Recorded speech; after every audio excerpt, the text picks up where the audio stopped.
sports. We are the Force. We are Florida.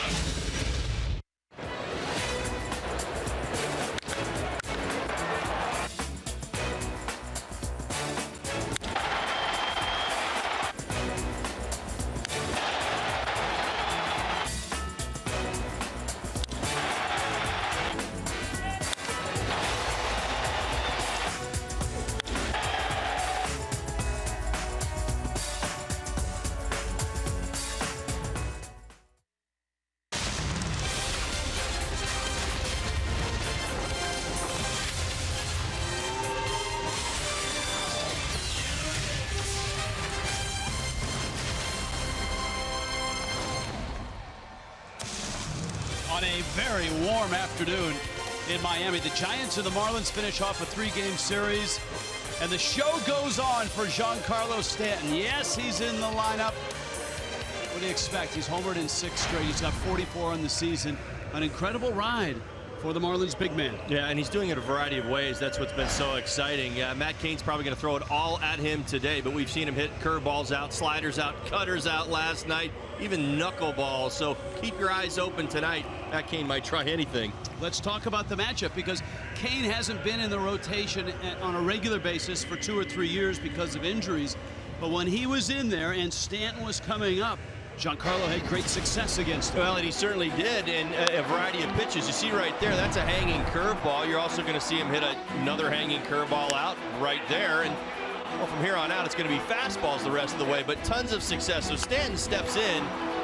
Knowing historically he's got very good numbers, Rich.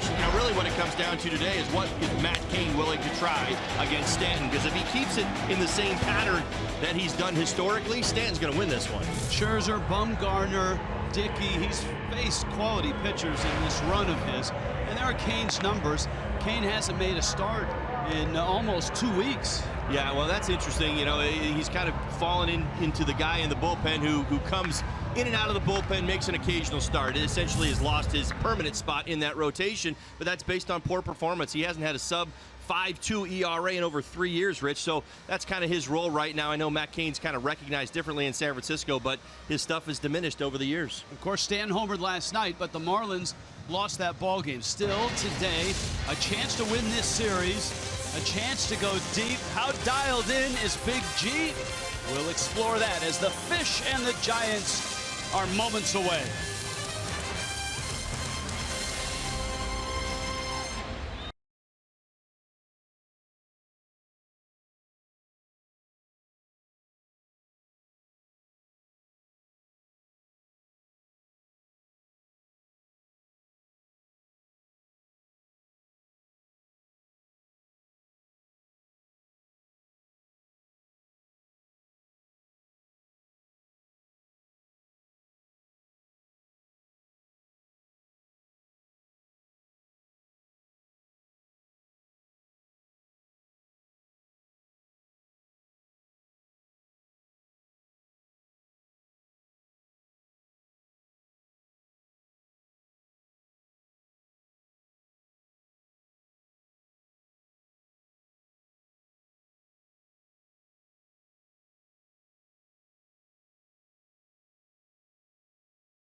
The Giants finish off a 3-game set. Oh, yeah. Fox Sports Florida tradition. Somebody brings donuts for the crew on a day game, whether we're on the road or at home. Federal Donuts. Sweet. Let's go out to Craig and Jeff. Guys? All right, Rich, thank you very much. Looks very tasty. Let's talk about the tastiest topic in sports right now, though, and that's Giancarlo Stanton. There's no holes in his game right now. Wow, the puns are just being thrown at me right now. Incredible. Yeah, Giancarlo Stanton, the most prolific power hitter we've seen over the last month of this season. 6 in a row he's done, looking for 7 today. This Madison Bumgarner slider last night was the victim of his latest home run, 432 feet later out by the home run sculpture. Look what he's done in the month of August. Are you kidding me? 377, 11 homers, and 21 RBIs. July was not quite the average, but August is only half over, Craig. A record already in Marlins history for homers in this month with 11. He's the only guy ever with double-digit back-to-back months for the Marlins in his career already. And when you look post-All-Star break, he's got 18 post-All-Star break. That's already a Marlins record for home runs after the All-Star break. Matt Cain, he's hit 4 against. Does he make it 5 today at a minimum? Of course I'm saying yes. Yeah. Hello, he's 8 for 22 in his career. 4 of those are home runs. One, I mean, he might flirt with 2 today. You never do know today, but the world is watching Giancarlo Stanton today as he tries to join an elite group. Only 6 players in baseball history have hit homers in 7 or more consecutive games. 2 with connections to this one in Bonds and Don Mattingly. Giants and the Marlins coming up next.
Our professional grade by your local Toyota dealers. Let's go places.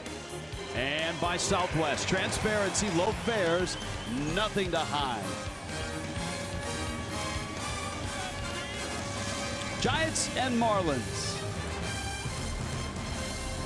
Inside Marlins Park, Jose Urena arriving at the mound, ready to take on the Giants, and here come the Giants. San Francisco last night erupted for 9 runs on 14 hits. Southwest brings you Bruce Bochy's lineup. Denard Span has been a real pain in the neck for the Fish. He's had a nice series. Hunter Pence as well. He's in the 2 spot. Jared Parker gets a start in left.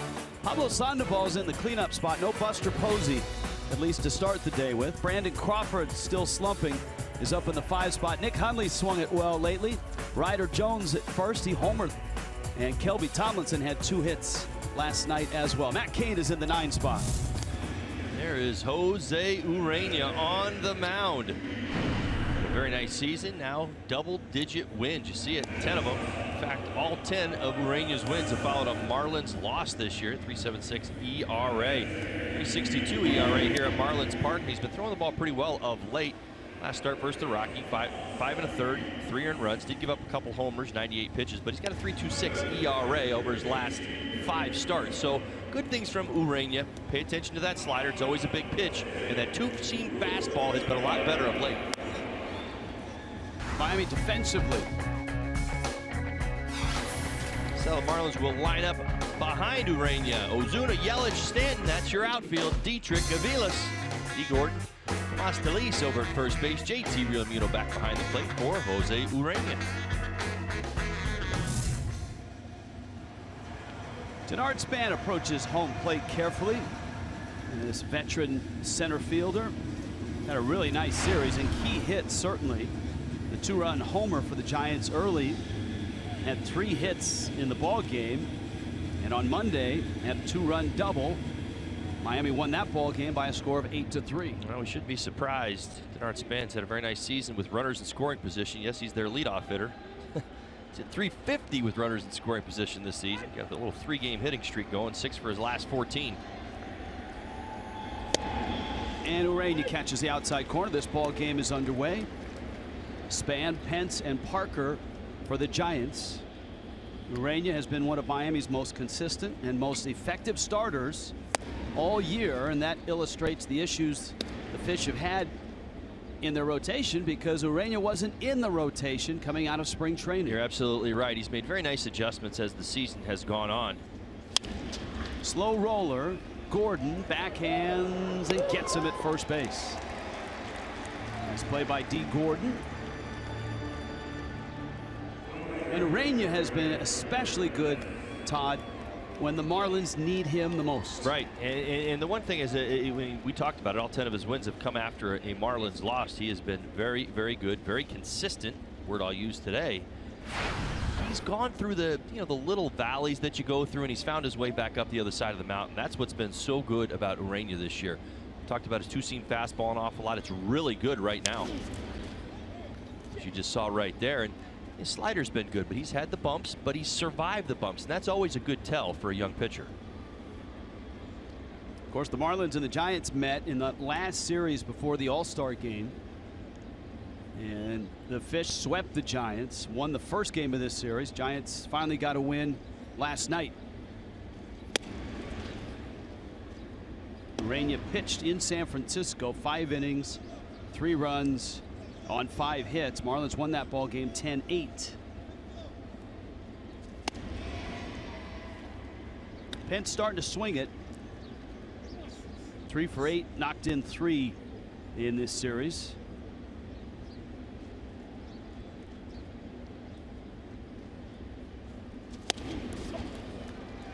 .97. Oh, he's got that in the arsenal. It's going to be a great matchup. Keep your eye on all day long. Pence swinging the bat well. 13 RBIs, last 15 games, 321 over the stretch. Now, Urena against the number 2 hitter, 0.77 on the season. He's only allowed 4 hits. All right, explain that stat. What's the significance of that? Well, you know, to me, it always catches my attention. I look at how pitchers do against certain spots in the lineup. Urena is one of the league leaders against number 2 hitters. In fact, as I just said, the number 2 hitter is only 4 for 52. Now, it's not just Pence, but it's Pence and all number 2 hitters that he's gone up against this year. High chopper. This is Aviles at short. Loads up, and that's not in time. Pence beats it. Hunter Pence is a big man, but very athletic, and he gets down the line. Well, Urena made his pitch. You can see it right there. Aviles did everything he could, but he had to wait for that ball to come down after the chop right there, right out in front of home plate. So an infield hit. So just as I explained it, 4 for 52, make that 5 for 53. Jared Parker getting the start in left field. The Giants have been hit by injuries of late, a couple of concussions. Brandon Belt, Joe Panic. So Bruce Bochy has had to scramble putting together a lineup. Parker 1 for 5 yesterday. He's having a rough road trip, 2 for 19. Working his way through some struggles. Kind of platooning out there with Gorky's Hernandez.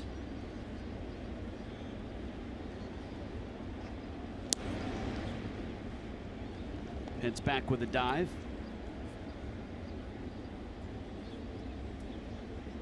It's the third season that Parker's been up with the big club. 63 games last year. He was a terrific player at the University of Virginia.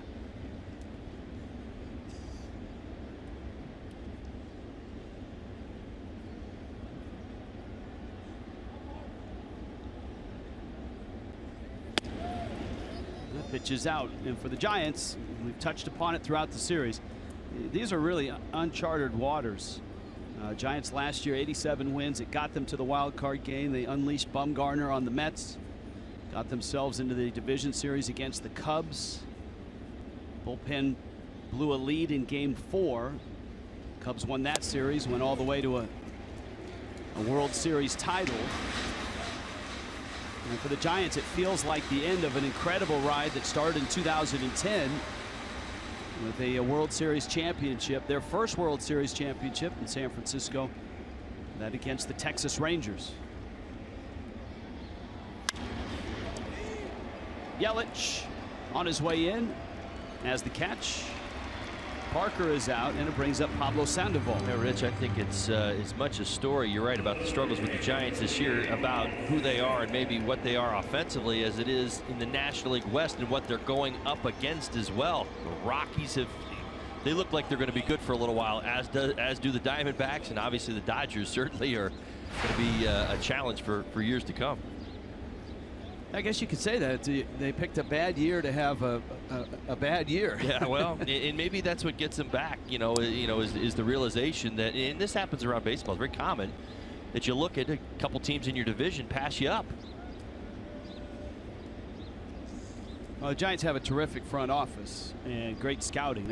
I don't think they're going to be down for long. Brian Sabian, Dick Tidrow, Bobby Evans, they've all done an incredible run to keep this thing going longer than most franchises are able to do it, spacing out 3 World Championships over 5 seasons. Pence at first, and the 1-0. Good changeup, Sandoval out in front. And this, I guess, is emblematic of what the Giants are going through. Here is Sandoval, who was part of so much success, went to Boston, really struggled, and he's trying to breathe life back into his career in a familiar uniform. Well, and the fact that opportunity is there, I think, is also part of it. I mean, think what Sandoval went through, what he was making, obviously the deal he signed in Boston, to find his way all the way back to San Francisco, to find himself in the 4th spot in the lineup today, I think tells you an awful lot about what Sandoval and the organization are going through. Pence still anchored at first. An infield hit. There's 2 outs, a 1-2. He's in the dirt. Real Muto picks it out of that dirt.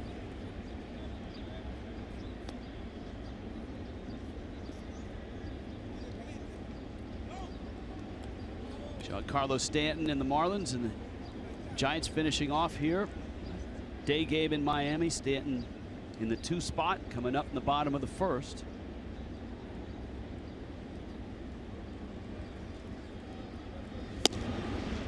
Urania misses out. You count 3-2. He's going to put Hunter Pence in motion. Buster Posey not in the lineup today. He might be in motion right now, but it's a real slow Certainly motion. not on the bases, that's right. Pence on the move, 3-2. Little tapper right side, and it's foul. Takeaways from last night's ball game for the Marlins. Well, the bullpen has been really good, and as you know, it's been without 3 of their best arms. 2 were traded, 1 was down on the disabled list. Kyle Bearclaw came back last night, though. He was touched for a home run. Ryder Jones popped 1 out. Bouncer to second. Gordon has another. Flip to first in time. And a scoreless first for Jose Urania. Big G coming up. 6 straight for Stanton. 44 on the season. He and Matt Cain have a date shortly.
Day showdown with the Marlins and the Giants in Miami.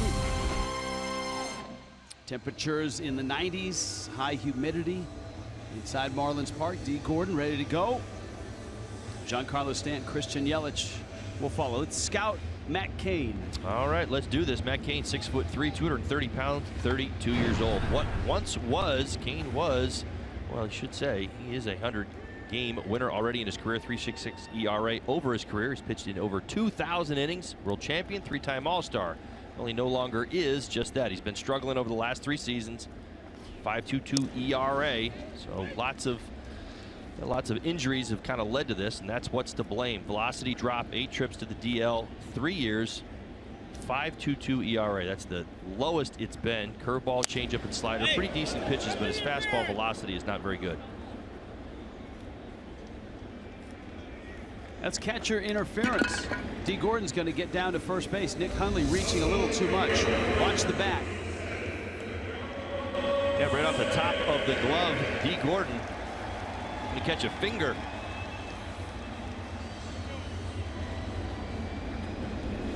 Oh, yeah. Hey, that's interference.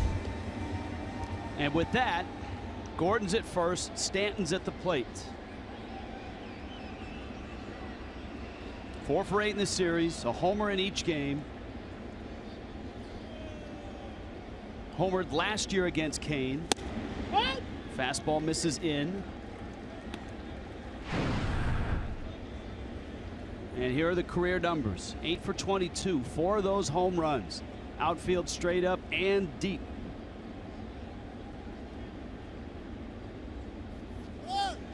Runner goes, Stanton pulls it, and pulls it foul. Give you Matt Cain's arsenal real quick. 2-seam, 4-seam fastball, curveball, changeup, slider. And the curveball has been one of his better pitches this season. The fastball is getting hit hard. .550 slugging percentage against the 2-seamer and the 4-seam fastball.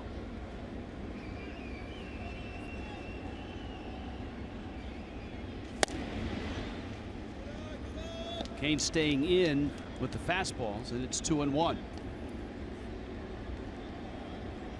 11 homers in his last 12 games, 23 homers his last 35 games.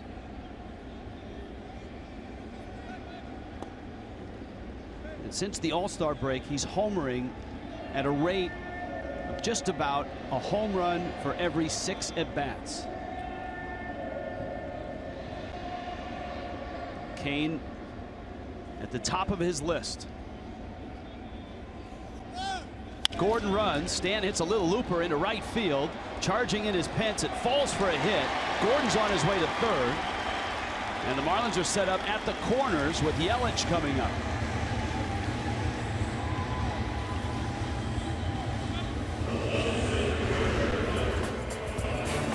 Miami's lineup brought to you by Southwest Airlines. You've seen Gordon, Giancarlo, Yelich in the 3 spot. Marcell Ozuna hits cleanup. JT Realmuto back behind the plate hitting 5th.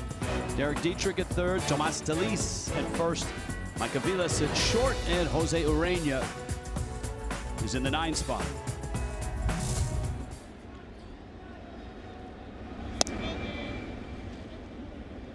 Matt Cain already in trouble here in the 1st inning. Nobody out. Runners on 1st and 3rd. Christian Yelich steps in. 2 for 4 yesterday. RBI double.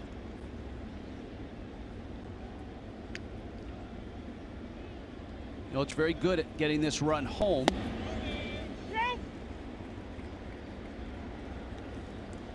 Nick Marley calling balls and strikes. Lance Barrett at 1st. Jim Reynolds at 2nd. Brian Knight is the umpire at 3rd. Miami had crept within 3 games of 500 going into last night's ball game, the closest they'd been since that big May swoon early May. Change up from Cain misses out, and he's gone 3-0 to Yelich. Christian Yelich, 5 games versus the Giants this season, 5 multi-hit efforts. We'll go 6 for 6 on the year today. At the knees for a strike. Along with Stanton, other Marlins have history against Cain. Yelich 10 at bats. He's 2 for 10.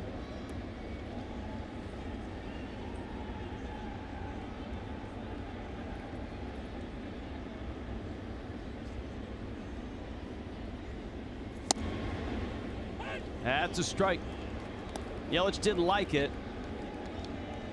The last 2 pitches have been not only out, but way out. Christian Yelich walked it off. Frustrated with those last 2 calls.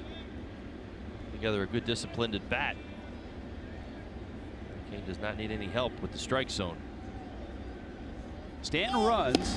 Yelich misses. Hundley holds it. Stanton has a stolen base. Yelich probably still smarting over those first 2 called strikes. All right, here are the Giants defensively.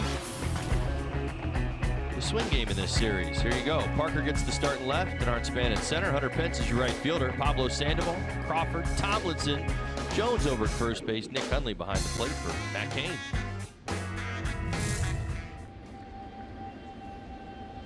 So here's Ozuna with 1 out and a chance to put Miami on the board. Ozuna has homered in this series. Giants are conceding the run. Playing back at all spots on the infield. Straight away in center field as well. 6 for 8 homestand. 17 home runs at Marlins Park this year for Marcell Ozuna.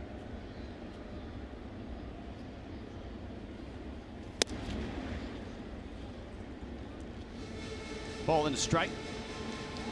It's been an injury-filled run for Cain over the last 3 seasons. As I mentioned in the keys, 8 trips to the disabled list. It's probably in part to blame for the velocity drop that you see on his fastball. Ozuna rolls it up the middle. Diving stop by Crawford. That'll save 1 run. Stanton holds 3rd. Scoring on the play is Gordon. And Ozuna has an RBI hit. He is terrific at shortstop.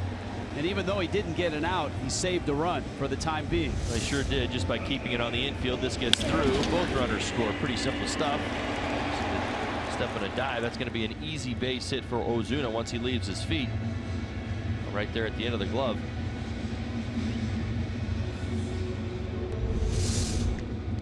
RBI opportunity for JT Realmuto. And still just 1 out. And for Ozuna, 90 RBIs now. Ozuna having a career year. So is this guy. To 3rd. Sandoval out there. And Realmuto beats it. Athletic catcher. gets down the line, and Miami has their second run. And this would have been a ground ball double play for most. JT Realmuto's speed saves him. One hopper to Sandoval. Quick turn to Tomlinson at second. He beats the throw without a shadow of a doubt at first base. Picks up the RBI.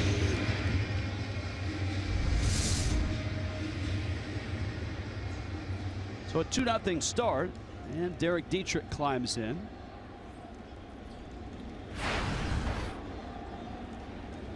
Outside of Stanton, Dietrich is the only Marlin in the lineup that has homered in his career against Matt Cain. Marlins now up to 92 first inning runs. They're creeping up on the Milwaukee Brewers' second baseball. Lee Gordon is in second as well, 27. He's chasing Billy Hamilton by 1. So good first inning run production for the Marlins all season long.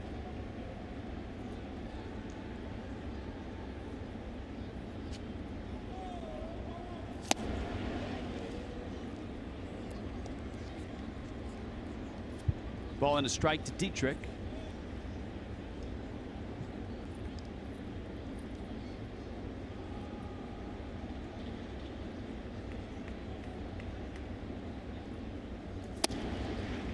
Cain misses in.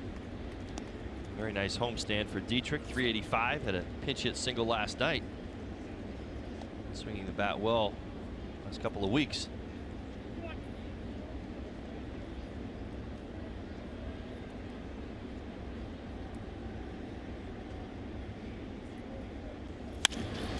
Liner, and it's dropped by Crawford.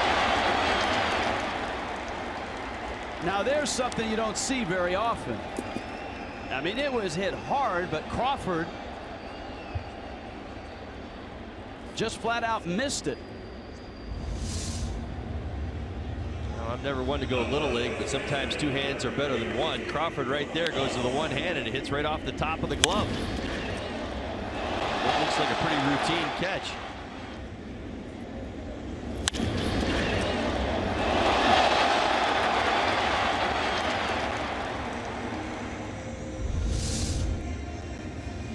Brigetti out, trying to keep Matt Cain focused here. That's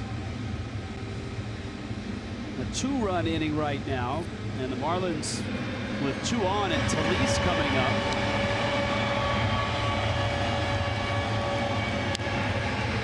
When it rains, what's the saying? When it rains, it pours. Something along those lines. You just thinking of Crawford's season so far. It's been a frustrating one for him, both offensively and as good as he's been defensively. A little bit of a lapse. There are 2 errors on the Giants here. One is the Crawford line drive. The other is the catcher's interference, in which Gordon smacked the glove of Hundley.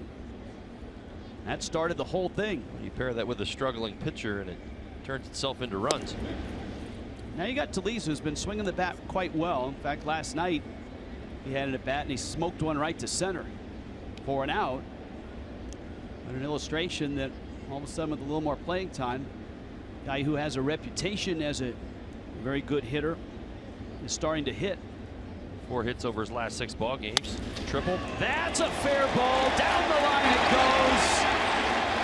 Realmuto scores. Dietrich right behind him, and he's going to score. And Talise knocks home 2 more.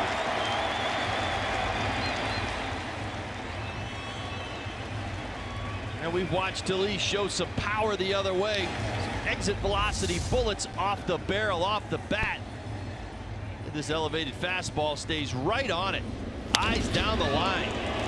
All the way into the left field corner.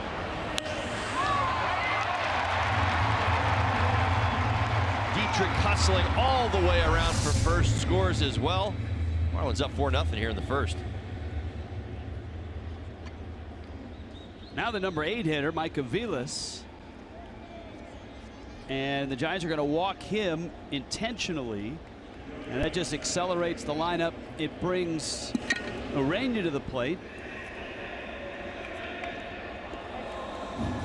And he's the 9th man to hit against Cain. came into today's start with a 7.69 ERA and 10 starts on the road, and your defense breaks down behind you. It can be a frustrating afternoon.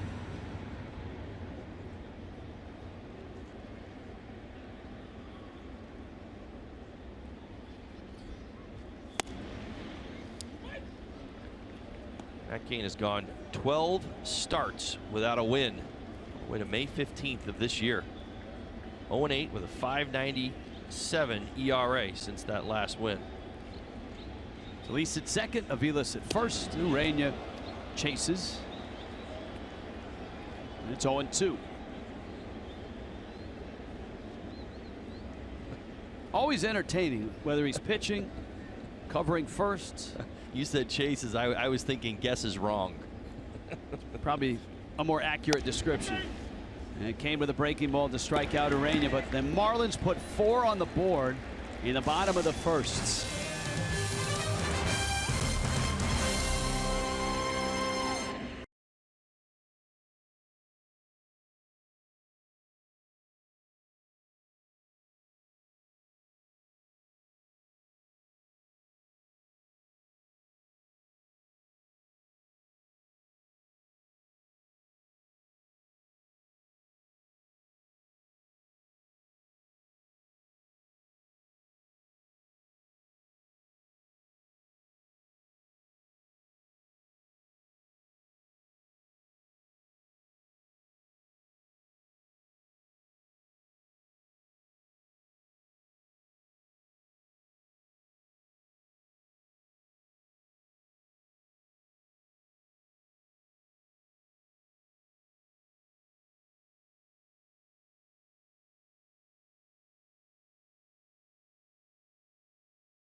This copyrighted telecast is presented by the authority of the Miami Marlins and may not be reproduced or retransmitted in any form.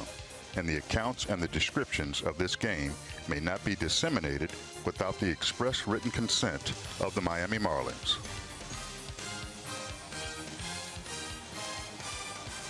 Well, in Miami, the Giancarlo Stanton show is kind of the headline going into this, but the Marlins put up 4 runs in their effort to win this series and get back within 3 games of 500. And Jose Urena now goes back to work on the Giants. Brandon Crawford, Nick Hundley, and Ryder Jones in the second. Marlins headed to New York and then to Philly. 3 starting on Friday night at Citi Field, and then a 4-game series that doesn't start till Tuesday in Philly. And that starts with a doubleheader, a 4 o'clock, 7 o'clock doubleheader at Citizens Bank Park.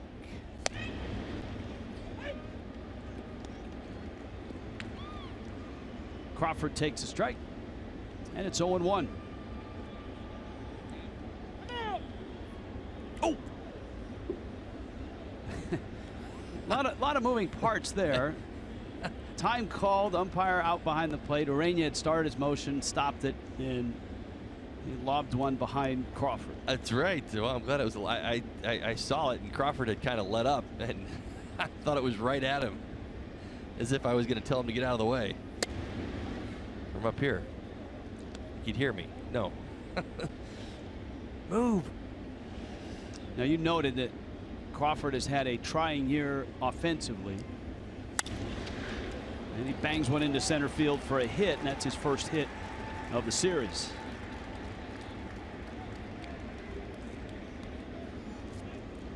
Yeah, it's really been a frustrating year. His last 12 road games, he's hitting 112. His last 18 games on the whole, 172 before that base hit.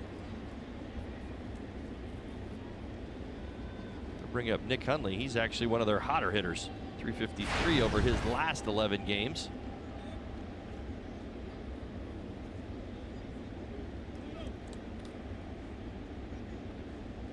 And Hundley swinging the bat has given Bruce Bochy an opportunity to get Buster Posey out to first base, just to get both of their bats in the lineup for a team that's struggling scoring runs. Get them both in there at the same time.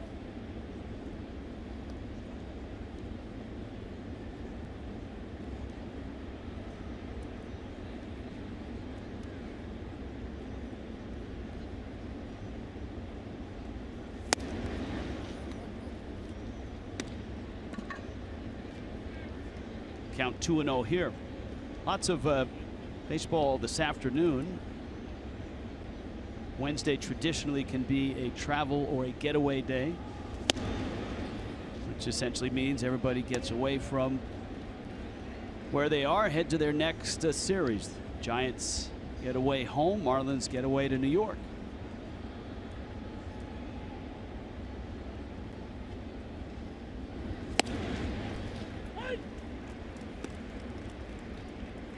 Nationals and Angels have started their ball game. That is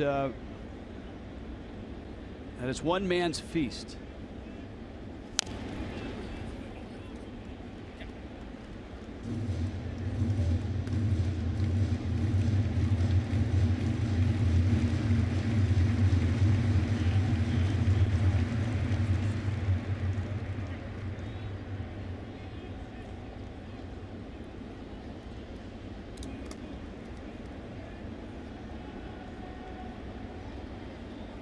Crawford away, not running. Ball in the air, and it's foul and out of play.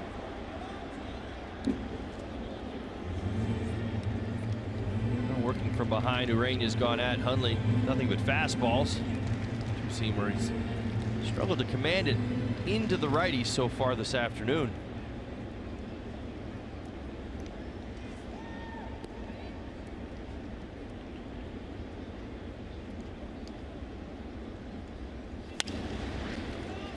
That one caught by Aviles. And there's an out. Getaway days are also a interesting phenomena in sports. And there really isn't another sport that has this. It's kind of, the saying in baseball is show and go. Because you play a night game and you got to come back the next morning and play. Sometimes it's a noon game. This is a 1 o'clock start. And so there's no on-field batting practice, a more limited preparation. There's some guys that do hit in the cage. Some guys just show up, stretch, take a few swings, and go to work. Well, what you find generally is the better teams in all of baseball have deep rosters, and what you'll see are an extension of those deep rosters. A lot of times you'll see 3 or 4 guys who aren't more of a utility player or a backup get an opportunity on a day game like today. Now both these teams want to win a series, and I think it's a little bit different. You see maybe a few slight adjustments, but for the most part, with the day off tomorrow, Marlins are going for it, and that's very common as well. If tomorrow was a game day, you might see Don Mattingly have a few of the utility players in there. You know, the other thing too for a manager like Don Mattingly is when your team is hot, and the Marlins are. They've played really well in this homestand. Stanton's on this incredible ride.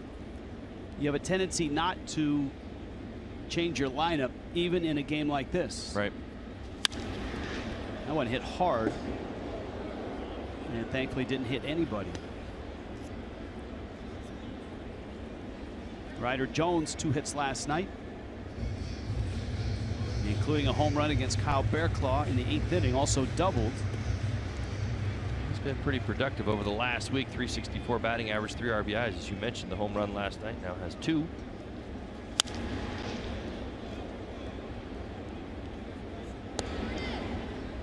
Jones went to high school in Boone, North Carolina.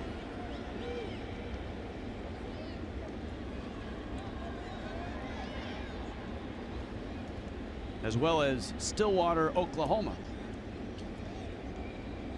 And committed to play at Stanford, where the Giants took him in the second round in 2013.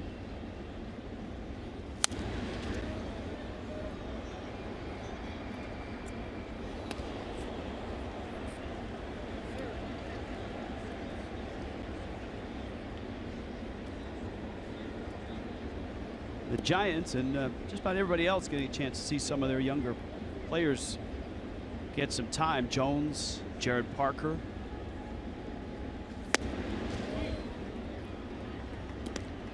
Pitch misses out.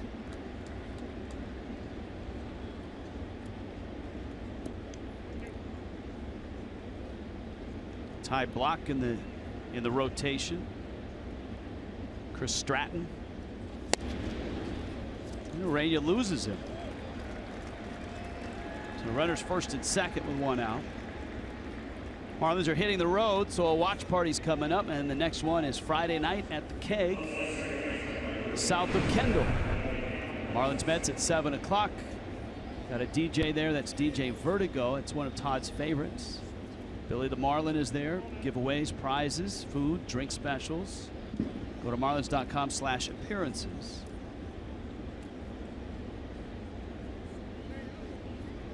Tomlinson, 2 hits last night. Tomlinson takes up. Tomlinson also getting time. We talked about Joe Panik yesterday going on the 7-day concussion disabled list. This is going to prompt a Juan Nieves visit out to Urania. Well, Urania's obviously struggling with his command just a little bit, but again, this is the type of team, this Giants team, that you want to be a little bit more aggressive, particularly here at Marlins Park.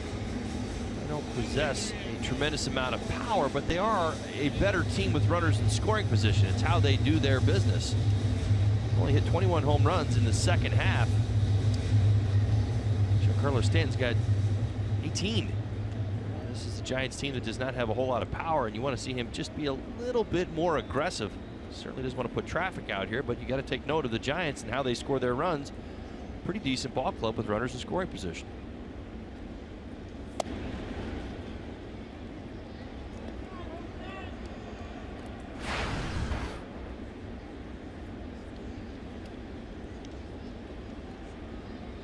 Taking 41 pitches to get 4 outs. Yeah, that's not the pace that Don Mattingly's looking for. There's a bouncer. Gordon to his left. Backhands there. Aviles bare hands. Gets the out. And the Giants have runners at the corners. Trying to turn 2. The pitcher's spot for next inning. See Aviles trying to buy a second, just going to the bare hand, and almost closed it a little early. Able to get the out at second base.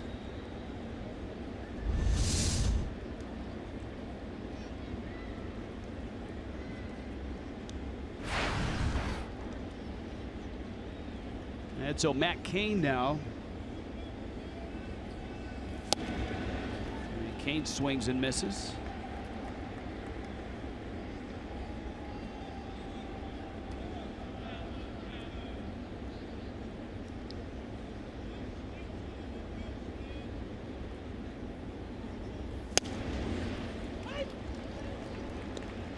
Urania dialing it up to 97 again.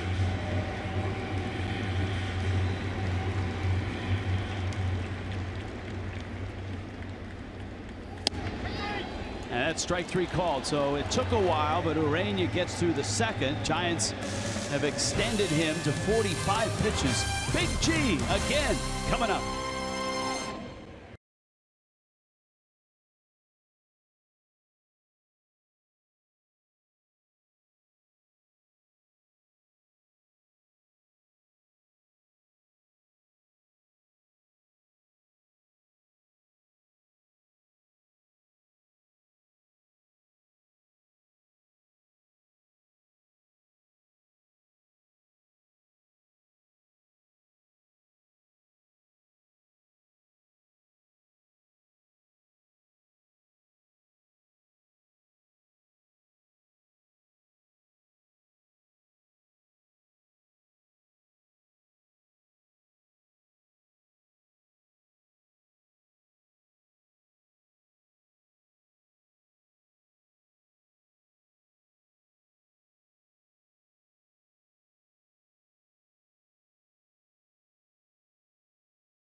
Story behind the story, the Marlins were in the Bay Area getting ready for a series against Oakland when Don Mattingly decided to put Stanton in the #2 spot. We were at Napa, so there was alcohol involved in that one. I'd been thinking about it, and it was just like, you know what? It's not going good this way. Let's take a shot and see what this looks like. Text G, and it's funny because it's like he was like, "Go for it." Marlins were 13 under at that point. Since then, they've had the 3rd best record in the NL. And you look at Giancarlo, #2 spot. How can you argue with that? Nearly 300 average, 32 homers, and the OPS 1.117. Wow, guys. Yeah, an impressive run. Here's Dee Gordon with Stanton due up second. Christian Yelich behind. That also kind of coincided with the Stanton's adjustment with his stance. Got to the 2 spot and then closed up the stance, and that's when everything seemed to click. It certainly feels like it's a bit of a progression. Think about why he closed up his stance, what he was working on at the time. Gordon pops that one to shallow center. Span in pursuit, and he makes the catch. Trying to cover the outside corner better. That's what got him to the closed stance, but then he was a little too close to the plate, had to make an adjustment from there and started moving off the plate a little bit.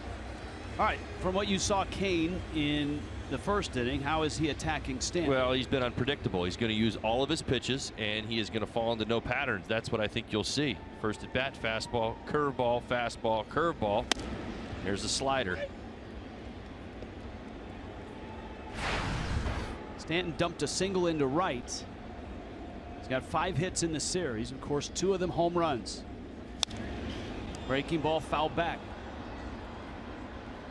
So nothing straight in this at bat. As I told you, he doesn't want to give Giancarlo Stanton a look at his fastball. He probably will get turned around. 9 home runs on his fastball this year. Now his curveball, changeup, and slider have actually been pretty decent pitches for him. He's got to set them up. He's worked off the outside corner 3 consecutive times with 3 sliders.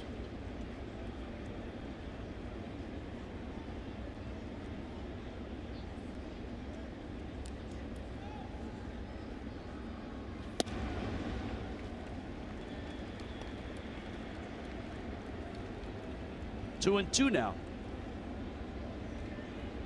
That one up. It had the plate.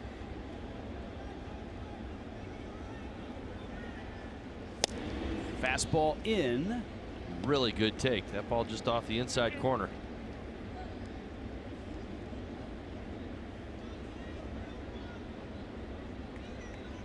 And the 3-2. Ouch. Hit him. Sounded like it hit his arm guard. Not that that makes him any happier. Of course, if it hits Stanton in the muscle, that sounds like it's hitting steel. So let's take a look. I think it's going to be somewhere between that elbow pad and the back. Oh, yeah, look at that. right in the back. Yeah. Up high on the ribs. Now Kane tried to throw his best 2-seam fastball and get it in there. I mean, in all honesty, over the last 35 games, I'm surprised we haven't seen more of that. You know, listening to what Craig just talked about, moving into the 2 spot, talking about the progression with closing the stance up. Don't overlook the fact that closing the stance seems to have made Stanton a lot more comfortable with balls inside. Obviously, he was beat badly in 2014. But now, instead of turning into the ball, he turns away from the ball just like that.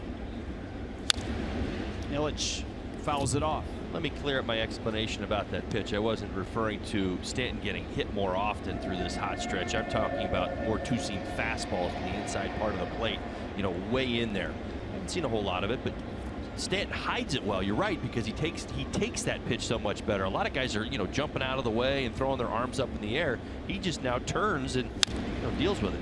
And he was one of those guys, especially after what happened which ended his 2014 season.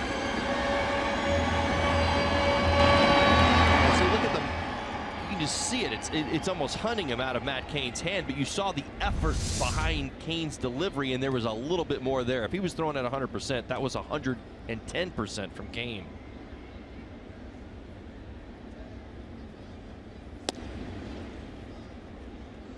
Cain misses away to Yelich, and it's 2-2. And therein lies one of the really tough parts about a streak like this. And that is the hotter you get, the less you get pitched to. Well, we discussed this a little bit yesterday. See that pitch right there. We felt like it might be a little bit off the outside corner. Called strike 3, and it was. Wow. That's the third ball that Yelich has had called a strike that was well off the plate by this rookie umpire, Nick Marley. It looked like it was nowhere near the strike zone out of his hand. Watch Hundley. Look how far he goes to get this. It's pretty surprising. Ozuna now, RBI single. Stanton's at first. We talked a little bit yesterday during the broadcast how everybody around Stanton has been doing their part. D. Gordon's been doing a fantastic job of getting on base. Yelich, Ozuna have been hitting well behind him, which has forced teams to really kind of go at Stanton. You're absolutely right. You'd think the teams would just flat out shut him down by now. But you're being made to pay for it. If you're going to intentionally walk Stanton right now, you're also pitching to 3 other hot hitters, so to speak. Even JT Realmuto, you could throw him in as well.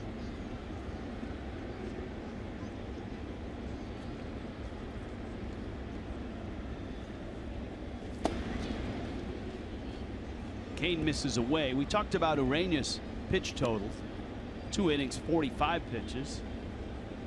And Cain is right up next to Ureña's total here as he tries to finish the 2nd inning. What does that all mean? It means that both bullpens are going to be used extensively at this pace.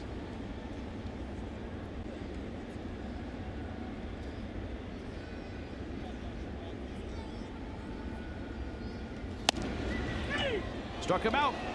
Ozuna turns and stares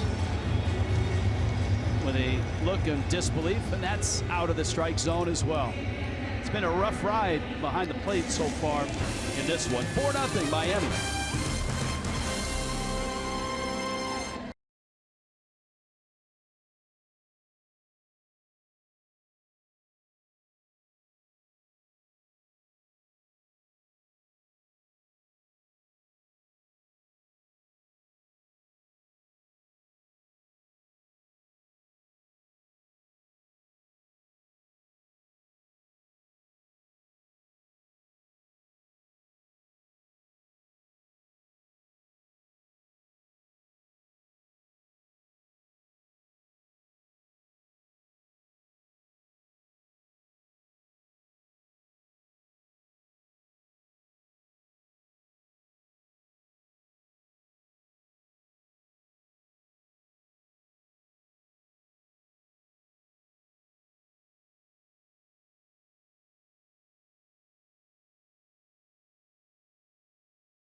Start if you're just joining us.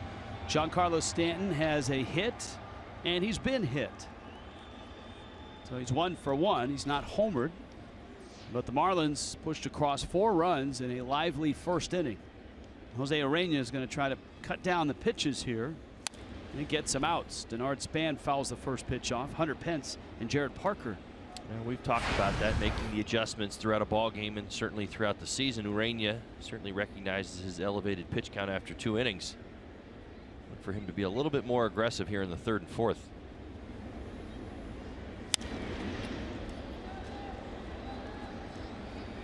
Yelich. A couple pitches and an out here in the 3rd. Let's do some T-Mobiling. Unlimited baseball break brought to you by T-Mobile. Sonny Gray. It's paying off for the Yankees. Beat Jacob deGrom. 5-4. Yankees have won the first 2. They play 2 more times, the Mets and the Yankees, tonight and then tomorrow, while the Marlins are actually in New York. Danny Salazar and the Indians rolling, an 8-1 win over Minnesota.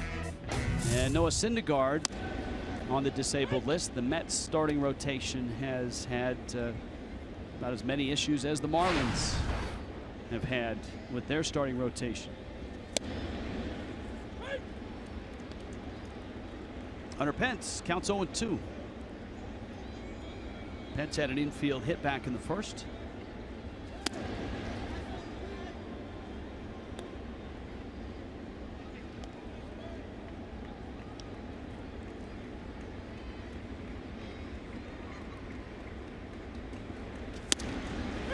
Got him. Boy, Urania seems to have come out here in the 3rd with purpose. Indeed. But strikes, only 1 ball so far here in the 3rd inning. This dialed up. Really good pitch. Catches an awful lot of the plate and is at the knees. Hunter Pence could not pull the trigger. 2 down here in the 3rd.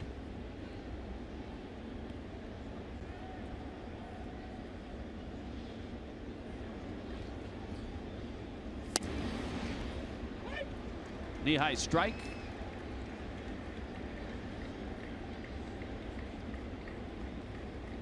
That one right on the edge and right at the knees. See Realmuto patting the ground, and that's exactly where Urania put it. That's exactly what you want to see. Perfectly done. Looking for the swing and the miss. Didn't get it. It's always interesting when a catcher puts a target up for a pitcher that throws a sharp slider or a long breaking ball, because the catcher puts the target up where he wants the ball to finish, not where he wants the pitcher to throw it initially. That liner down the left field line is foul. So the pitcher is working on, I'm not aiming for that glove. I'm aiming for a spot where the ball will start and eventually get to the glove. Well, it's also controlling and understanding your release point. Exactly where that release point is and where it needs to be in order to get the ball there.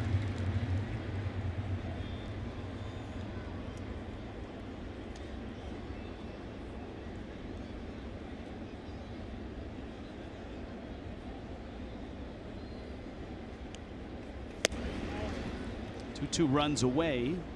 Parker a fly ball out back in the 1st. Giants threatened in the 2nd. And a couple of runners on. Second time we've seen the Giants try to slow Urania down.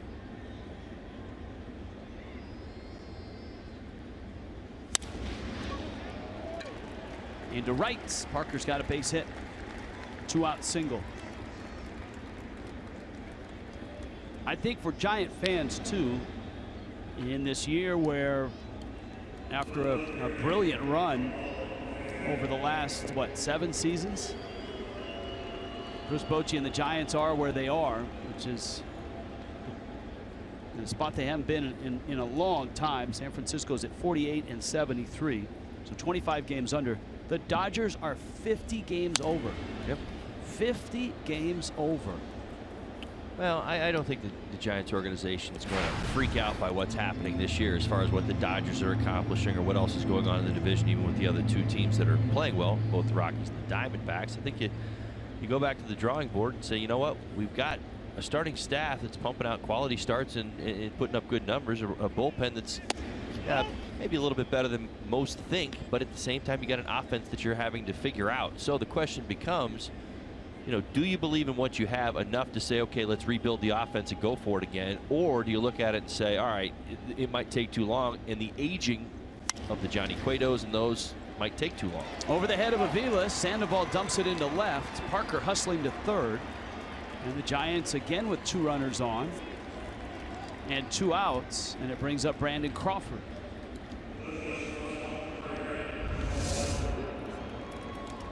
Well, this pitch is going to beat Sandoval. He gets jammed, but enough of it put out in left field.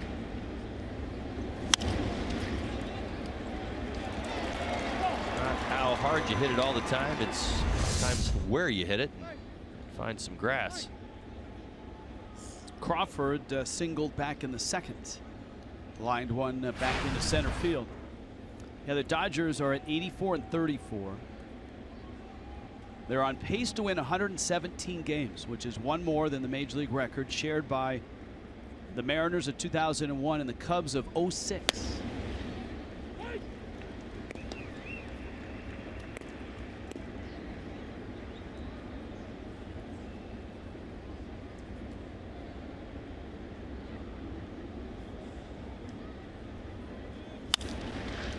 That one gets through Talise. Hustling is Gordon, and he kicks it.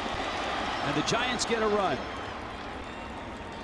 Talise had returned to first, and the Marlins had a shot at Crawford. But I think Deke probably sped up a little too much. That's exactly what happened. This one's going to get through Talise just enough. See the one hop there down to a knee, kind of blocks it, and Deke goes to pick it up with his glove and ends up hitting it off his knee. Might have got both knees. The error is going to be on Talise.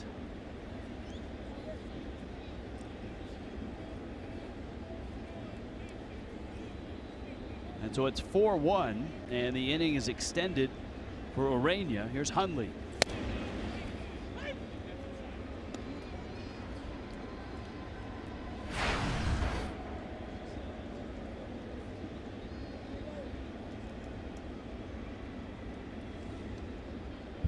Hundley remarked to the home plate umpire that that's inside. Look how far inside that is. Talise got too far from first. There's no one there. Gordon's going to beat him to the bag. Wow. The adventure continues for Talise as a first baseman. And he's picked up by D. Gordon. 4-1.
As the Giants and the Fish finish off this 3-game series. Perry Hill, ladies and gentlemen, on his way out to the first base coaching box. One of the premier infield coaches in all of baseball. No doubt, one of the best. Good man. And for Perry Hill, his work has been cut out for him because the Marlins have been using some inexperienced first baseman. This is Real Muto in yesterday's ball game. Yeah, he's breaking the wrong way. Basically misreading balls to the right side, just overexposing the first base bag. Watch Talise, he's going to do the exact same thing today.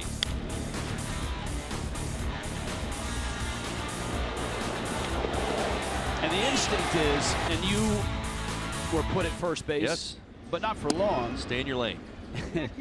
And it's hard to stay in your lane. Stay in your lane. You want to be aggressive. You don't want to be over there. You don't want to act like you're the new guy on the block. You want to act like you're involved and engaged and that you can do this. So what does it tell you?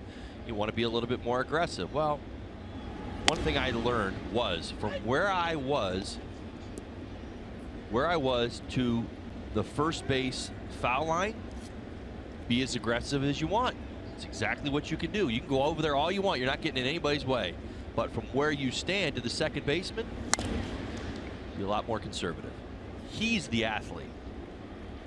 How do you turn that off? Because the instinct is go hard to your left and go hard to your right. But what you're saying is don't go so hard and far to your right, but you really got to go to your left. What I learned was, and as long as my manager was okay with it, and I did this a few different times with a few different managers, was play a little bit more in the hole. So it gave me a little more space over there. You know what I mean? You don't want to be over aggressive no matter whether you're lefty or righty, a good athlete or not, to the second baseman's side, because you have a good defender there. He's your second baseman. He's a middle infielder.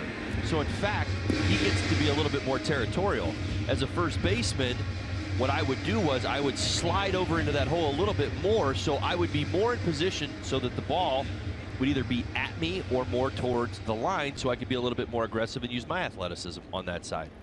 But that's just the way you do it. It's easier said than done, and it takes practice. And of course, we had an emailer last night wondering why in the world is Talise at first base. And the reason is the Marlins need his bat in there. They're without Justin Bour, and they essentially have a platoon going of Talise and Moore. Dietrich rifles one in the gap, right center field, going to the wall, might be three. Dietrich's digging, Span is up with it. Dietrich headed for third, and he is in there. Great hustle. Off the bat, he was thinking three. A couple of well-struck baseballs off the bat of Derek Dietrich today. The 5th triple this season. You see it down in the left-hand corner. This is a changeup. Watch Derek go down and get this. Not a terrible pitch. Below the knees. Derek, a good low ball hitter. Drives it into the right center field gap and gets on that horse quick. There he goes.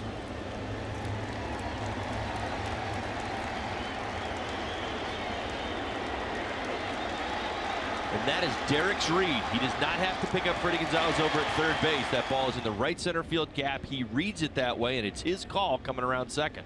So here's Talise with the infield in. And a breaking ball misses. So the second part of why is Talise at first? It's his bat. And what has he done today? 2-run double in the first. 5 for 11 on the homestand. He's earning the opportunity to be over at first base a little bit more by swinging the bat, particularly this homestand. Talise gets around on that, but pulls it foul. Obviously, the Marlins are hopeful that Justin Bour gets back as soon as possible. The hope is in early September. The oblique injury is gone, and Bour is able to get back in and continue what for him has been an outstanding season. They miss him.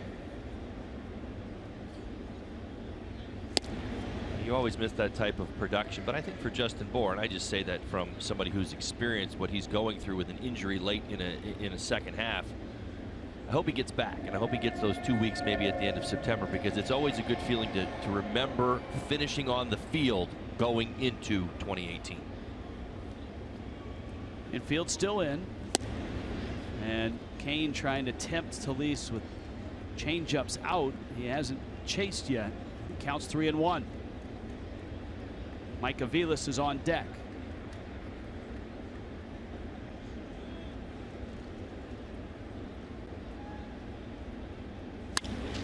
That's into right field, and Talise has knocked in 3.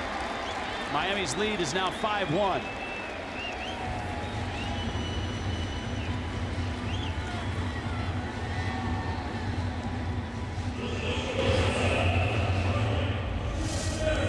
see production from the bottom of the Marlins lineup. Pitch on the inside part of the plate, drives it through the right side. Bring the infield in. A 300 hitter becomes a 400 hitter. Just enough to get the job done. So Delis at first.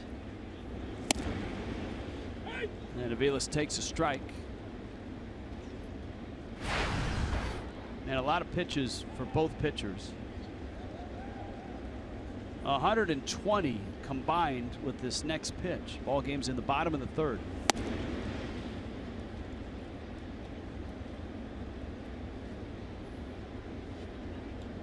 And Cain's got just one out here in the third inning. Ureña's at 64. Cain's at 57.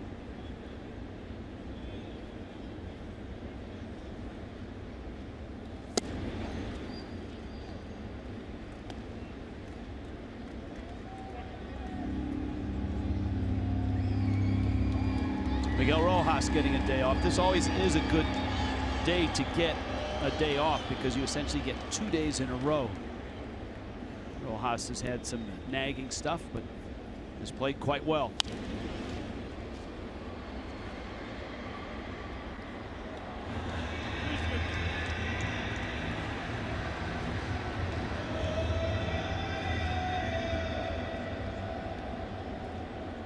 Two and two. Ureña on deck.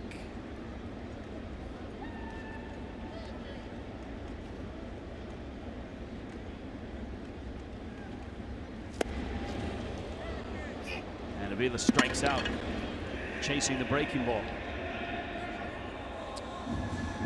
Bring the family for Sunday Fun Day on August 27th versus the Padres, and the first 7,000 fans will receive a Billy the Marlin hula figurine courtesy of South Florida Ford dealers.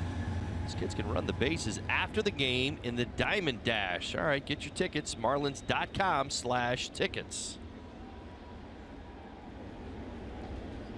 Friends at South Florida Ford getting in the hula mood. Ureña struck out in the first.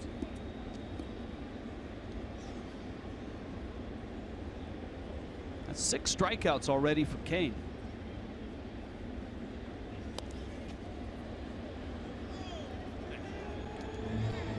Now the secondary pitches have been able to use them to expand the strike zone, and obviously with the little bit bigger than normal strike zone today, I think he's taken full advantage. Got Marlin hitters. I think Giant hitters are in the exact same position right now where they're trying to be a little bit more aggressive with the bat.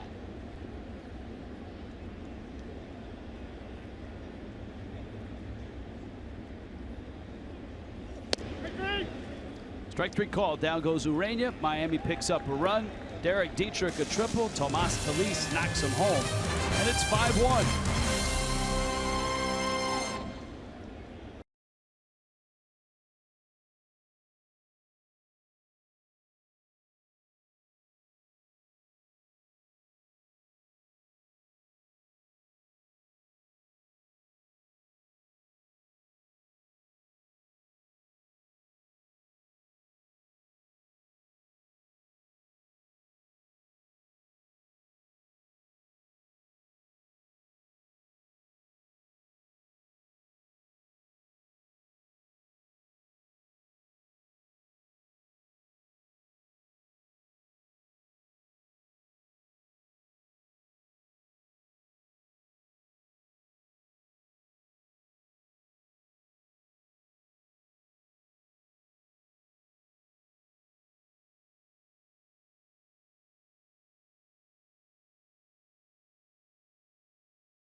morning, a GMC Wednesday showdown from Miami, Giants and Marlins.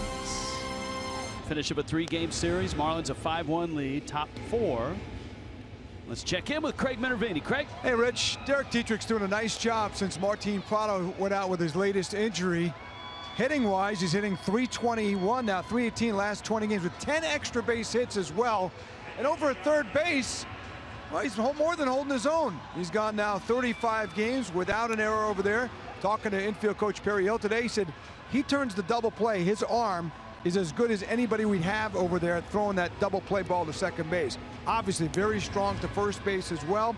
Came up as a middle infielder, so for him to adjust now to the corner spots, and also he's played a little left field here, he's become a versatile player, but more than holding his own. Perry said still a work in progress over there at third, and he constantly hammers to him, hey, no matter what happens on offense, take that same energy and enthusiasm you have to defense. He's been doing that. All right, Craig, thanks. And Todd, for Dietrich, I think it's important.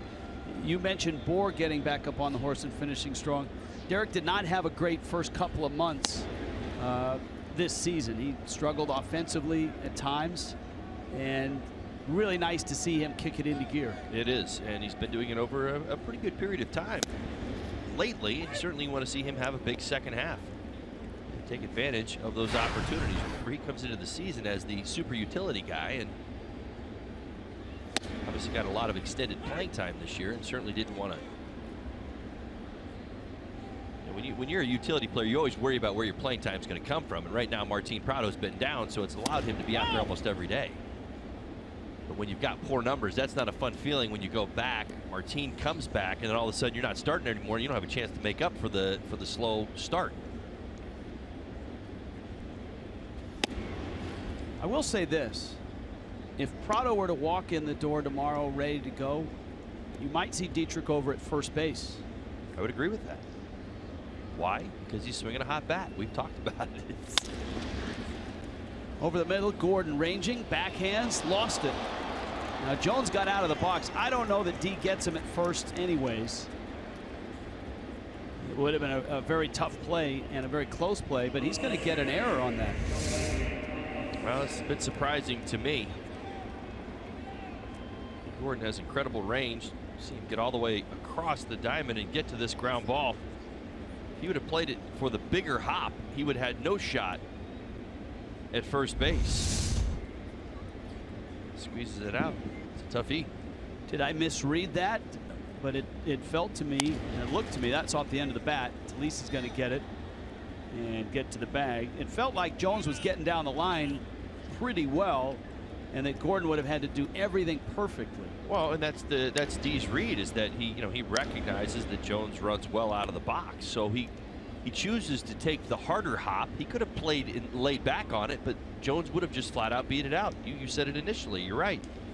So he comes in and gets the tougher hop and gets slapped with an E for a tough play.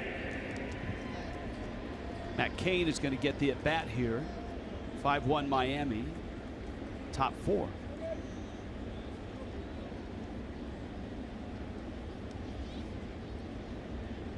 I like the system that Major League Baseball has for scoring questions. It used to be a manager would call up the official score after the game and plead his case for his player. And there was dialogue and such. By the way, that has been changed to a hit. Now, if there's a question, and there are, look, scoring's not easy. It's like umpiring. It's not easy. And there are questions where educated baseball people land on both sides of it. Right. One guy says hit, the other guy says error.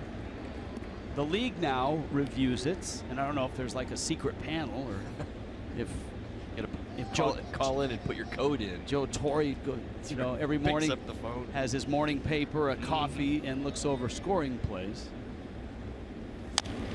Essentially, the league takes it out of the hands of managers and scorers after the fact. Real Muto out to get it and throws Cain out. And there's 2 outs, and Denard Span is coming up. So that's an infield hit for Ryder Jones. And Denard Span 0 for 2 with 2 outs. Hey, New York. Big city, bright lights. Chris Flexen is the next man up in New York. Marlins will see a Mets rotation just like the Marlins, which has undergone a lot of changes because of injuries, attrition. Rafael Montero goes on Saturday against Vance Worley. That's a Justin Nicolino start on Friday night. Worley, Montero on Saturday. Adam Conley and Jacob deGrom on Sunday.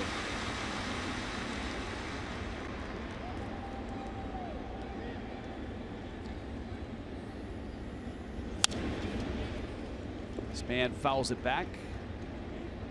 Now 1-1. Urania needs to be careful. It's an hard span. As I said, one of their best run producers this season, and certainly of late. 4 RBIs in this series. A couple of RBIs in each game. 350 with runners in scoring position.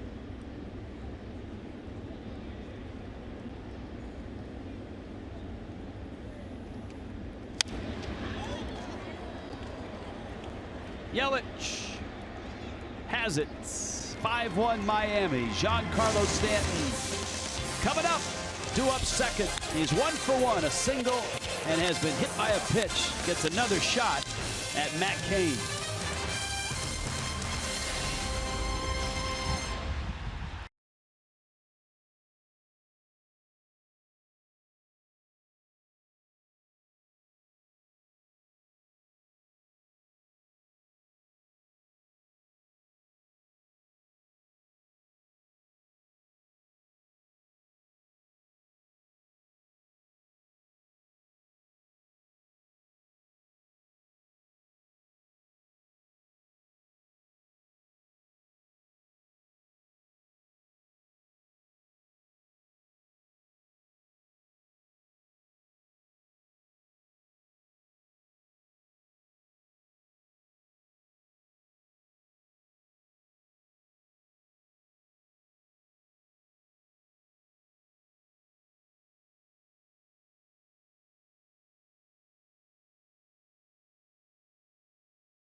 Bottom 4. Here's what Matt Cain has been featuring today. A combination of it all. 2-seam, 4-seam fastball. That's about half of his pitches. This second time through, the curveball, slider, and change have been better. He's actually got 7 strikeouts in this ball game. That curveball has been a big pitch. There actually was a rumor that he might try a knuckleball against Stanton, since Giancarlo has hit him so well in his history and is so hot right now. Stanton singled to right and was hit on a 3-2 fastball in the second. Gordon reached on catcher's interference in the first, and that started a 4-run first inning. Pulls that one to first, and Ryder Jones is there and gets the out. So here comes Stanton now for his 3rd plate appearance.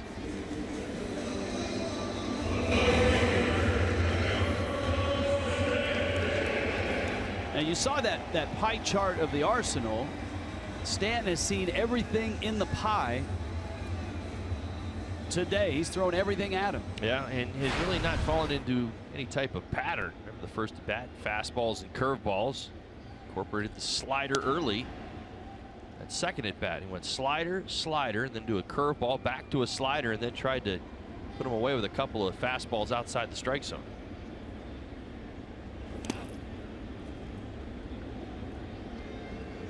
Now he's officially seen it all. There was the changeup. Homers in 6 straight. There's his father, Big Mike. Day game, he's got the shades going.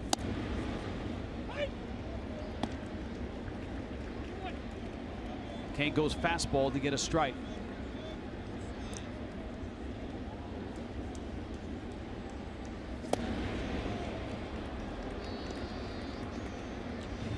Doubled up to the same spot with 2 different pitches. Started out with a fastball, played off of that lane with a slider. Stanton went after it. Chased a couple of different pitches this afternoon.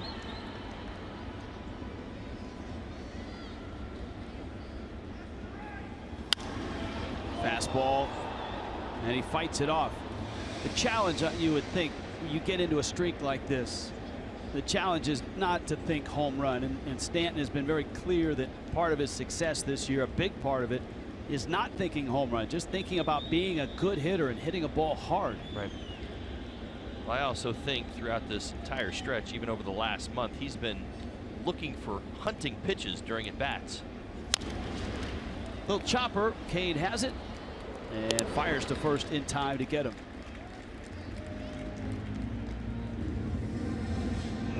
So 2 outs here in the 4th. Fox Sports Supports is proud to team up with Girls on the Run. Their dedication to empowering young girls and instilling confidence through running. Learn more about how you can get involved by visiting foxsportsupports.com.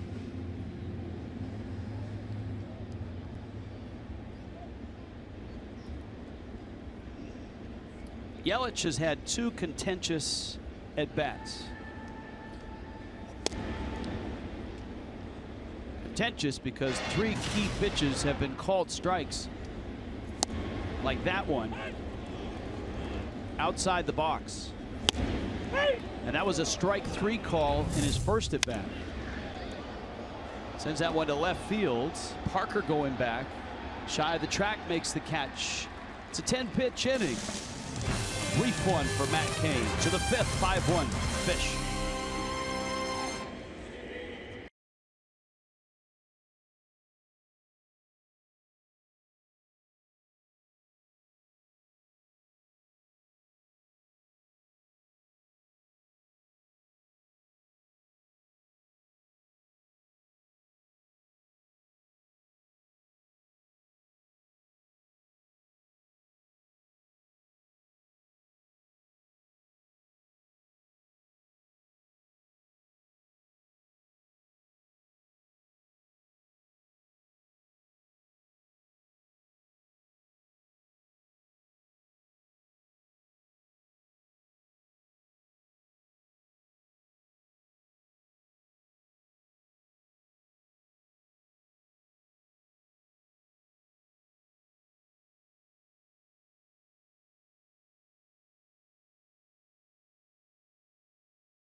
By Hankook, chase down your passion, never halfway.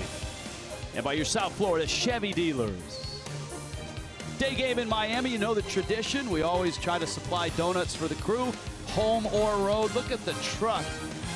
Federal Donuts, Outstanding institution in South Florida.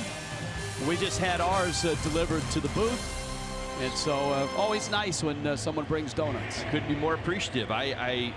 I need to apologize, Craig. I'm sorry. I thought that I didn't think you were ever going to bring donuts, Craig. And wait a minute. Rumor has it you brought the donuts today, so I appreciate it, Craig. Thank Wait, you. said I'm going to enjoy this. I thought you were going to sound. I thought you were saying you brought them today. No. You brought them, right? Oh, okay. Actually, Conine brought them. But Todd, I'd be honest with you. Wait a minute. Oh, wait, hang on a second. Now I've been here for. Neither one of you has ever given me one donut. So when do you guys bring them? I've never seen a donut to the crew. Oh, to the crew. Okay. All the time. Okay. All the time. All right, I've missed it. I mean, go look at my Twitter feed. There's photos of donuts from the last 3 seasons, okay. all across the country. All right, I guess I missed it. I Yes. must be in the clubhouse working when Vince- you guys are getting donuts. I don't know. Vincent, well, wait a minute. the problem is this: is Hunter Pence is in there right now. The problem is this: is your reputation on studio days. Yeah. Guys like Preston and Nelly. I think Pavano even brought donuts. Sure, they have. Actually, Preston has. The crew, Jeff Nelson's brought donuts. Bouncer up the middle. So the question is, Craig, why haven't you brought donuts yet? Well, I've been buying beverages. I guess I got to buy donuts. Is that? I thought donuts were out, but they've got a second life here for some reason. So Come get him. who doesn't like a donut? I will bring donuts. I promise you. We'll do a big celebration. Promise you. Because Minervini was supposed to bring it today. Really? Minervini? He's probably going to bring bootleg something else, but these are the real deal. Thank you. the problem, Yeah, Craig, is look, I just got to bring some donuts. here's the problem, It's Craig. the only way to end this story. You're absolutely right. No, here's how That's you it. end it, You're Craig. right. The problem is you're costing me money. Because you've lost 5 straight bets with me. I've lost 5 straight bets with Hollingsworth that you were going to bring donuts. Yeah, but Holly's had a side deal with me. I've made money on these. Well, then use that money to buy some donuts. Okay. right. Fair enough. Fair enough. Jared Parker at the plate. Off Urania, off of Gordon, rolls into shallow center. And the Giants come out swinging here in the 5th. Miami's up 5-1. Everybody getting aggressive on the Giants right now. That off. It's like Urania's knee. Gordon unable to corral it. It's off his throwing hand. And it's been a wild and crazy day here at Marlins Park. We've seen just about everything so far.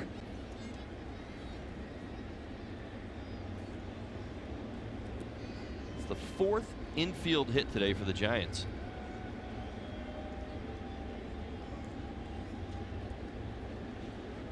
Now you got Sandoval, cleanup hitter.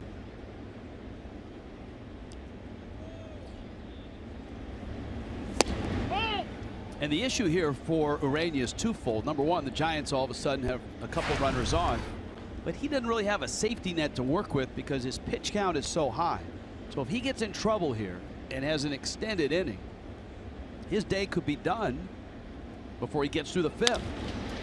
Out towards short, Aviles to Gordon, and he turns it, and that'll help out in a big way. Or he can keep getting those ground balls and get a 6-4-3 double play. That's what he dials up. Well done. Tailor-made hop right there to Aviles. Quick flip to D. Gordon and across the diamond. Sandoval just coming into your picture. 2 quick outs on 1 pitch is a huge help.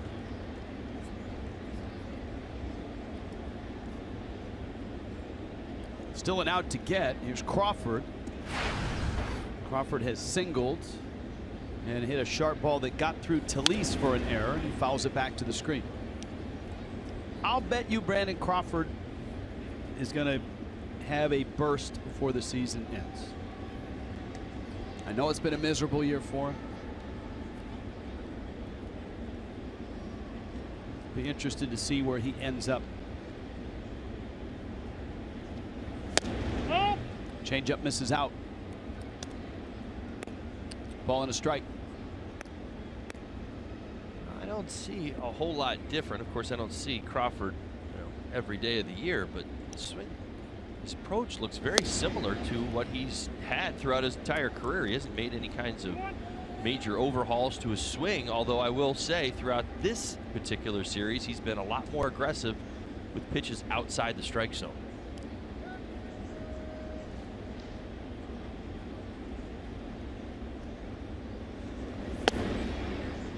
Urania misses low with a fastball, and the count's 3-1.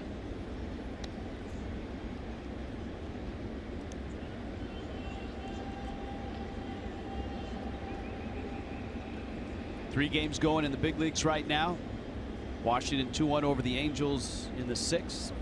Pittsburgh 1-0 over Milwaukee, bottom 2nd. Ball in the air, right field and deep. Stanton is back, settles on the track, comes back onto the turf, and makes the catch. And Urania gets through the 5th. Miami still leads at 5-1.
That's right. First stop, New York. Marlins Live gets you going. Jessica Blaylock back from Finland. Jeff Nelson back from Palm Beach. And our Friday chat with Don Mattingly. Craig Minervini will be with us in New York. A Nicolino Flexen matchup. South Florida Honda dealers bring it to you. Should be a very entertaining series as the Fish have played well of late. Trying to get themselves to 500. The Mets right now sit 11 under at 53-64. Marcell Ozuna, JT Realmuto, and Derek Dietrich. And a new arm on the mound for the Giants, Albert Suarez.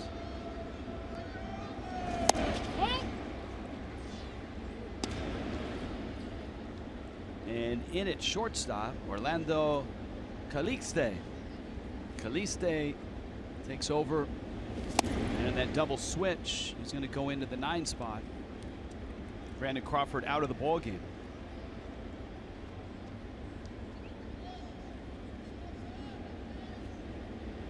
So the Marlins got 5 innings of Matt Cain. Or excuse me, 4 innings of Matt Cain.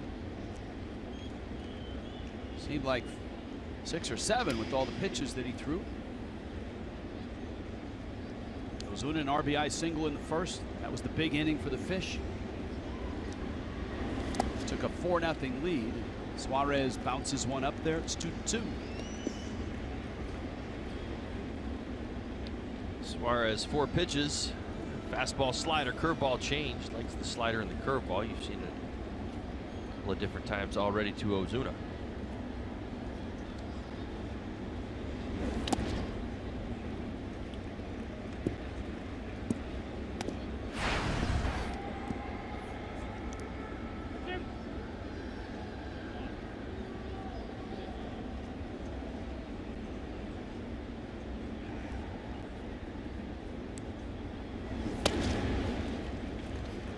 Ozuna walks. So a leadoff walk here in the 5th. This day in Marlins history. 2013, Justin Ruggiano. First Marlin to come off the bench and get 3 hits, 2 homers, and 4 RBIs. Giants won that ball game by a score of 14-10. When did he pinch hit? Do you remember? Was it like mid-game? I think it was a double switch because of had to be obviously the an early Giants one. scoring 14 runs. Right. I just wondered how. I wonder if it was condensed. Like, did they score late? You know, did he come in the 7th? I'm guessing he probably came in probably closer to the 5th.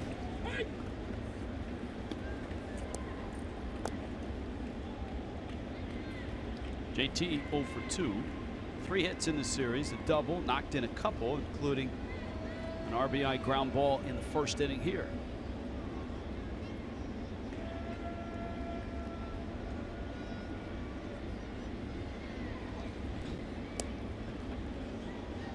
Osuna draws more throws to first base for somebody who doesn't run. I don't know what it is he does. He gets over there and starts dancing around at times. There he goes.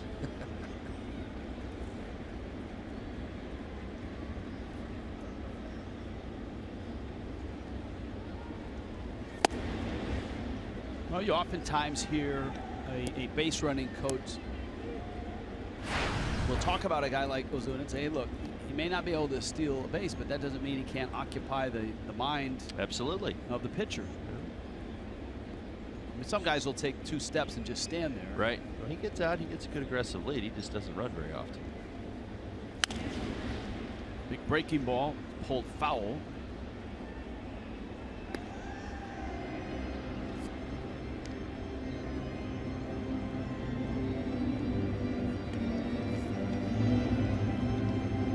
Close to 170 pitches thrown already in this game.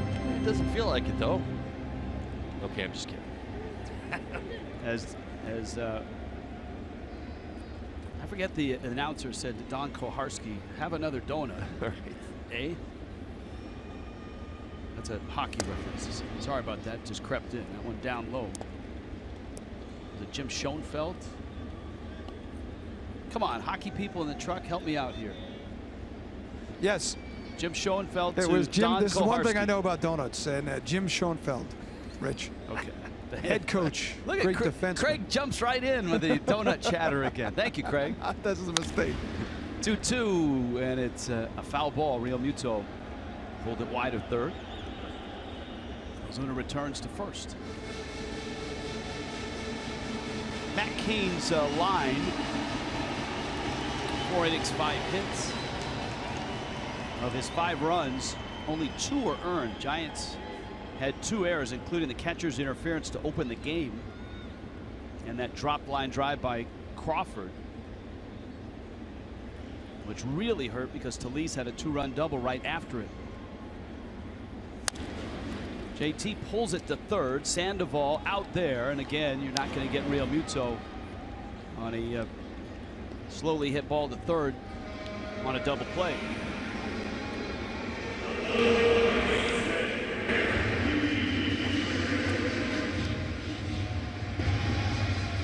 Bring up Derek Dietrich. Very nice afternoon. Mentioned the line drive off Crawford's glove. He's hit the ball very hard 2 different times, including a triple on the right center field gap.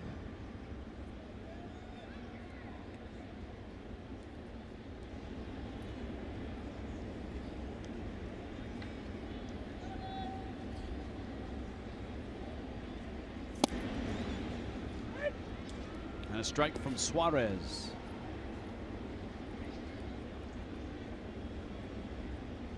By the way, we were talking about the number of pitches total. The key number is Ureña's 90, because that's the next decision to be made by a manager.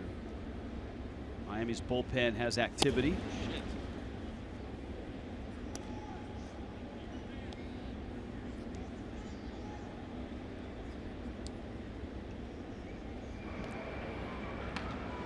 Brian Ellington is up in Miami's bullpen. Looks like he's just starting, though, his progression.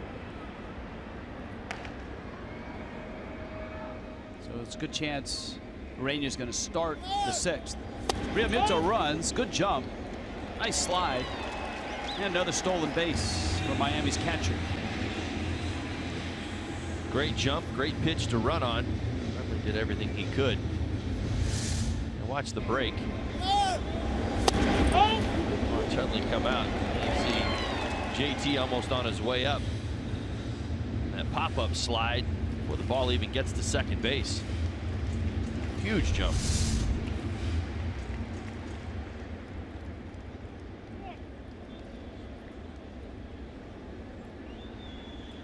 especially with the bullpen being used a lot. You can never have enough runs. The lead is 4 right now. Suarez bounces that one way outside. It's 3-1. You want to get into scoring position for Dietrich as well. 15 RBIs over his last 19 games.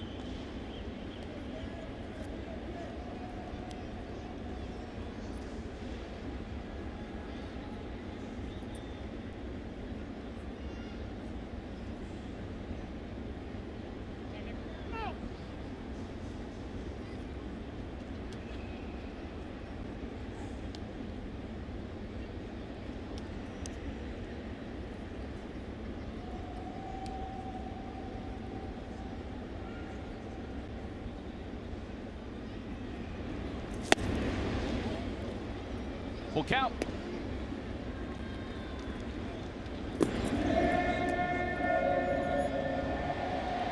Another solid series for Dietrich.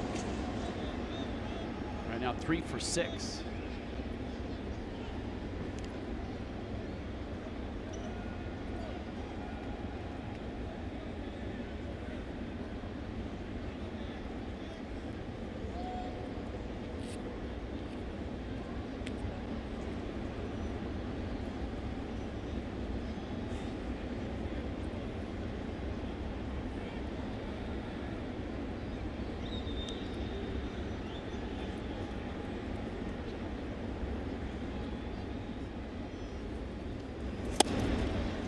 Pitch is in.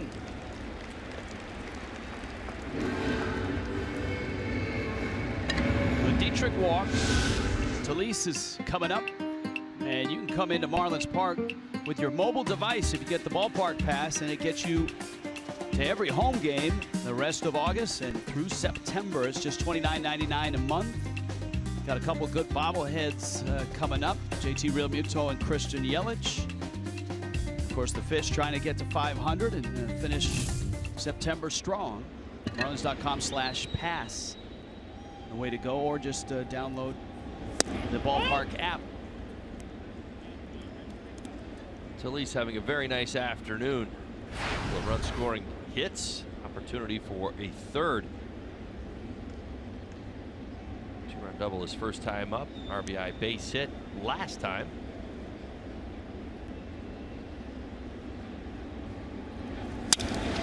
Busted bat, goes to first, spinning throw by Jones, out there.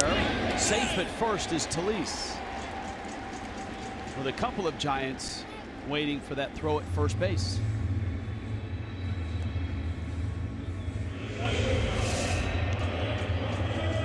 Pretty quick turn. Jones is going to be the one who takes the throw back at first base, but Talise already across the bag. Looked like the two-man bobsled guys covering at first base. Well, sometimes communication gets tough. Two guys busting it for the bag. Aviles at the plate. Ichiro's on deck.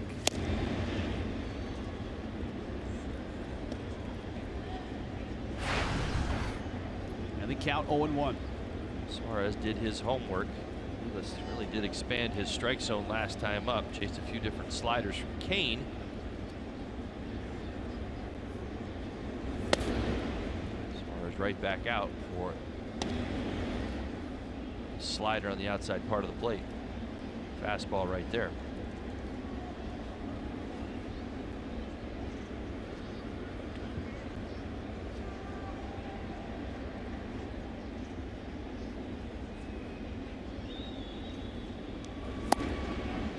Doesn't chase, and it's 2-1.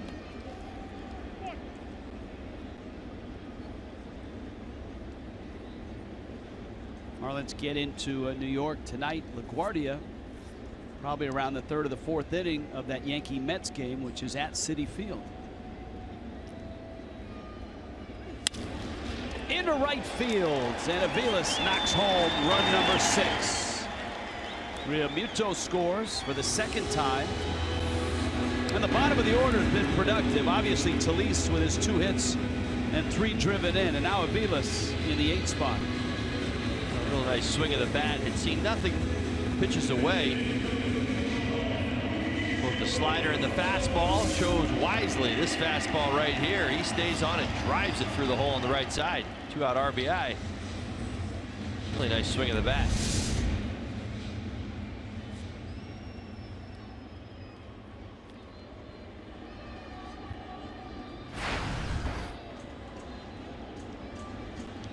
So Ichiro a pinch hit.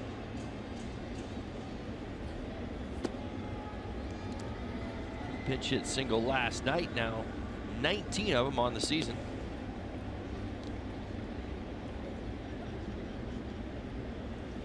It's the most by a Marlins player since Ross Glode set the team record with 21 in 2009. So you would think Ichiro is going to get that record.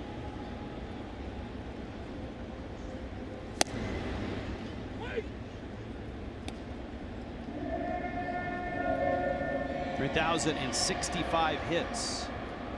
Mariners, Yankees, and of course Marlins. Cap Anson is next. Ichiro is 16 away from Anson. That sounds doable.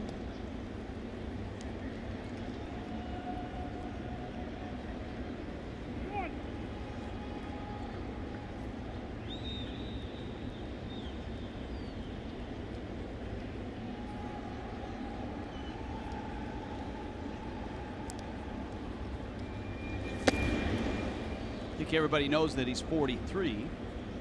So there's other records that get set by things that he accomplishes because of his age. And against the Cubs on June 25th, he became the oldest player to start a game in center field since 1900. A long time ago. Ricky Henderson had the record. Ichiro actually older than the last time. That's into left field. That's going to fall, and a hit for Ichiro.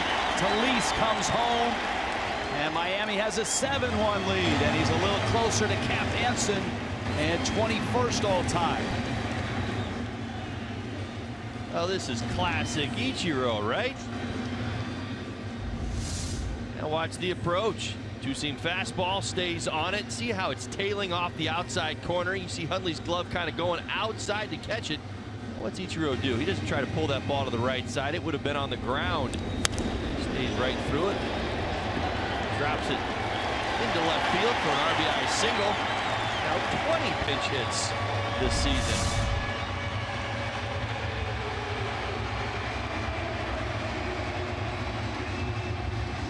So 306.6. He's 15 shy of Anson.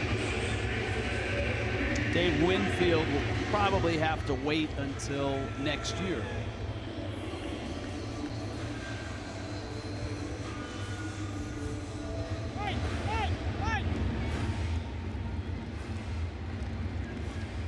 D. Gordon now. Albert Suarez has given up a couple here in the bottom of the 5th.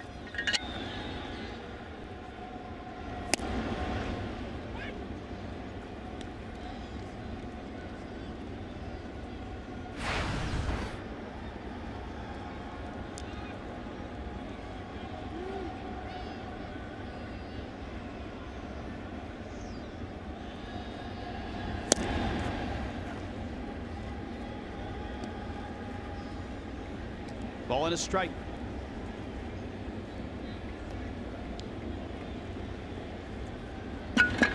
Here's home plate umpire Nick Marley's really tightened up that outside corner here over the last couple of innings. We talked a little earlier in the game how the strike zone seemed to be favoring the starters. Definitely gotten a little tighter here over the last couple of innings. Last night on our email and Twitter Tuesday, a few more folks lobbying for the computer strike zone. What thought, I mean, before eventually you get there, what about after each inning, someone comes out and hands the umpire a little computer printout, says, hey, that second pitch to Yelich was out by 3 inches? Well, admittedly, I thought this is what I was actually thinking through the first 5 innings today, is that somehow somebody might have said something to him. course, I don't know where that would have come from, but I actually thought it because where we were seeing the missed strikes, like to Yelich, blowing away, off the plate away a couple of inches, he's not calling it any longer. Well, here's Stanton, and there's no place to put him. He is 1 for 2. He singled in the first. Matt Cain hit him with a 3-2 fastball in the second, and then Cain got him to bounce back to the mound in the fourth. Stuff might be a little different with Suarez, but I don't think the approach will be any different. Probably see some sliders early. He's got the slider, the curveball, the fastball as well. A little bit more giddy up on that fastball. There it is, 93 for a strike. 44 on the season. Is homered in 6 straight.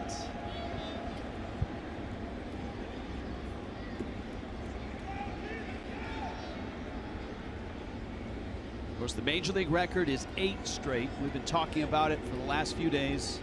Ken Griffey Jr., Don Mattingly, Dale Long. Stan hits a bouncer towards short. Caliste over to first in time to get him. And the Marlins will have to settle for 2 in the 5th. Stan will get a few more swings before this day is done. 7-1 Miami.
Time ending a season 25 or under was 96.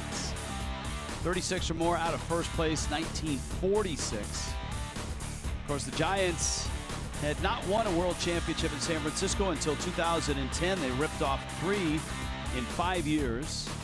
Just one 100-loss season. That was 1985.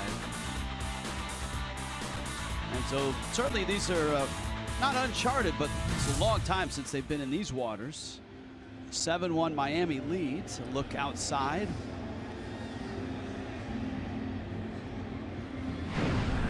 Brian Ellington.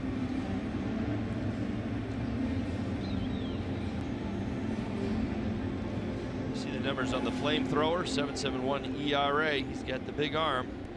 899 miles an hour on the fastball. Changeup, slider to go along with it. San Francisco got him for a run. Well, 2 runs, 1 earned. Just yesterday.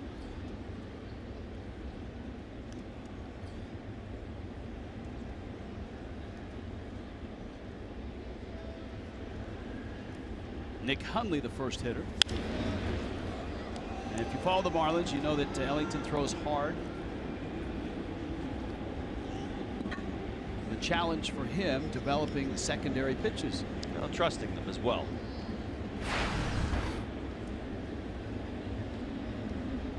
You're right, because I could develop a secondary pitch up here in the booth, but there'd be no trust in it. Right.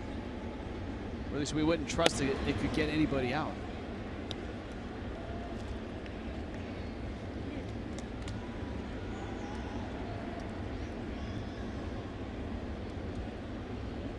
Sometimes that can be a challenge for a young man who's got a live arm, live fastball like Ellington does.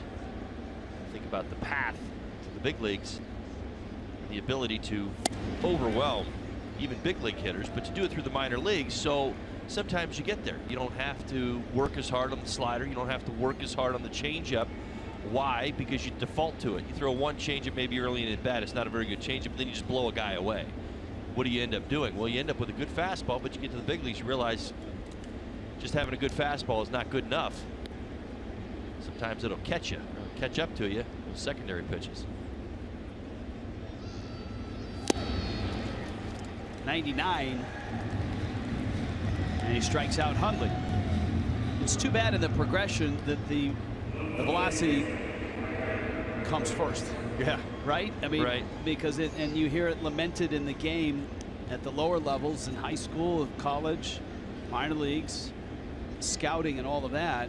Velocity is at such a premium, or has such a premium put on it. Right.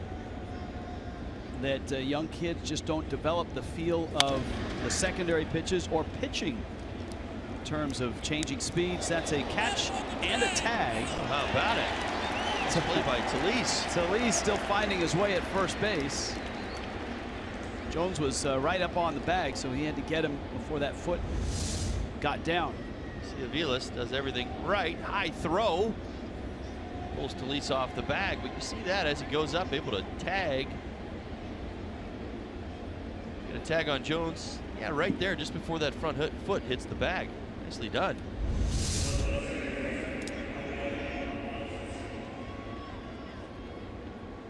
Here's Kelby Tomlinson. Yeah, you're absolutely right. It's also it's an interesting conversation because, you know, Little League, for example, I've got kids, my younger guys, you know, playing baseball, that they're discouraged from throwing secondary pitches too early or too much of one or two, you know what I mean? And that's also part of this. So you get to the big leagues, like, listen, you got to pull the wrapper off, right? You know, you're not going to just survive up here with a fastball. But even you know, as you mentioned, these kids aren't learning it earlier. They're not being allowed to learn it earlier a lot of times. Well, let's face it. I mean, oftentimes in the showcases, showcases are when young players play in games in front of scouts and all that. The guys that get promoted or looked at are the ones that are throwing hard, and that's where a lot of arm injuries come from, because some of these showcases are not in season, but a pitcher wants to go pitch in front of college scouts or major league scouts, and he wants to light the radar gun up. He wants to catch somebody's eye, and it's not necessarily, oh, this guy's got a really good touch on his changeup. Right. This guy can, you know, can really spin it. He's got just a good feel for reading swings. That you don't hear that. It's like, yeah, he throws 96 with movement. You can't teach maximum velocity. I mean, it's a gift. Scouts believe that you get them into the system that it can be harnessed. We'll teach you how to throw strikes. Right, but I'm of the feel now that you can't teach at this level. It's hard to teach the secondary stuff. It's hard to teach the feel. It's hard to teach the changeup. Right. Well, you've got maximum effort, maximum velocity for 15 pitches in an inning. Ellington dials up 99 again. It's good stuff from the Marlins right-hander.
Pittsburgh.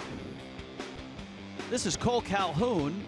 The Angels are at Nationals Park, and this is a two-run homer. And that erases a Nationals lead. And you know what? Very quietly, the Los Angeles Angels of Anaheim have put themselves in a wild card spot in the American League. They've been lurking. Just hanging around 500 has been good enough for most guys out there in the American League. Yeah, with 8-10 teams kind of pushing each other around. Really nice inning by Brian Ellington. Christian Yelich climbs in the box. Bottom six here, Yelich, Ozuna, and Real Muto. Day off tomorrow. New York City on Friday night. A changeup from Suarez.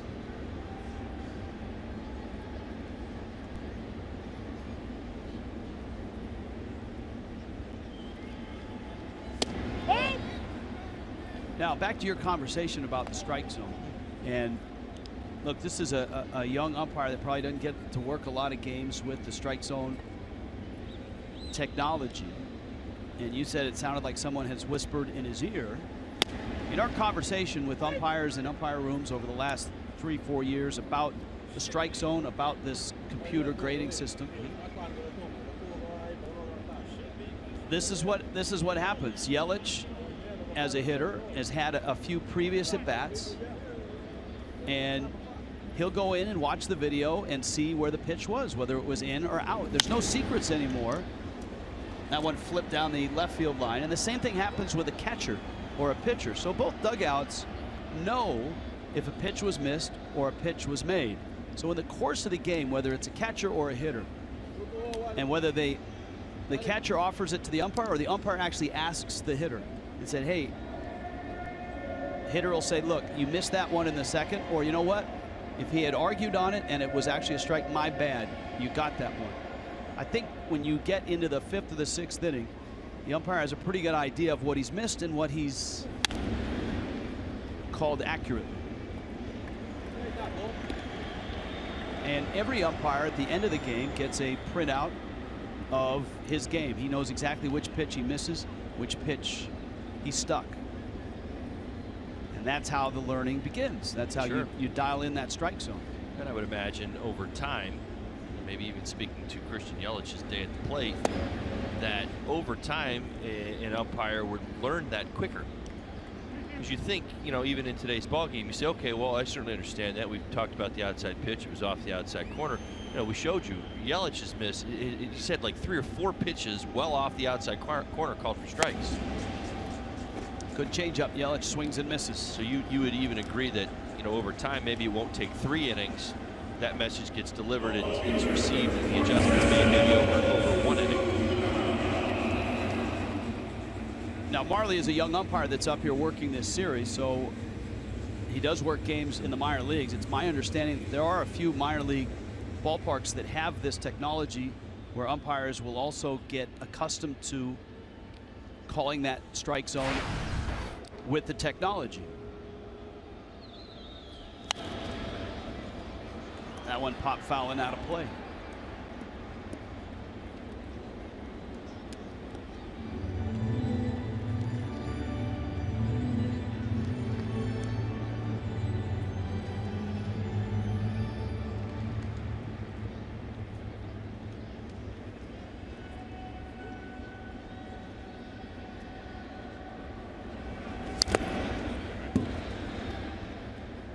Oh, 0-2 to Marcell Ozuna.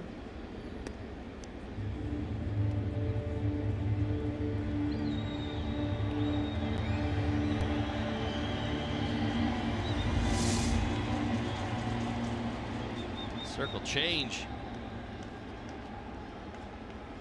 It's all the way through Nick Hundley. That's going to be a fair ball. Hundley picks it out and throws out Ozuna. A timeless moment brought to you by Coors. This date, 1961, Roger Maris hits 2 homers to extend his home run streak to 6 games. It's interesting on this date as Stanton goes for 7 in a row. There's a few occurrences on this date in history that kind of line up with this. Maris hit 2 homers to get him to 48. That was back in '61. On this date in 2001, Bonds hit 2 homers to get him to 53. And sadly, on this date in 1948, Babe Ruth passed away at the age of 53. Ruth died of throat cancer.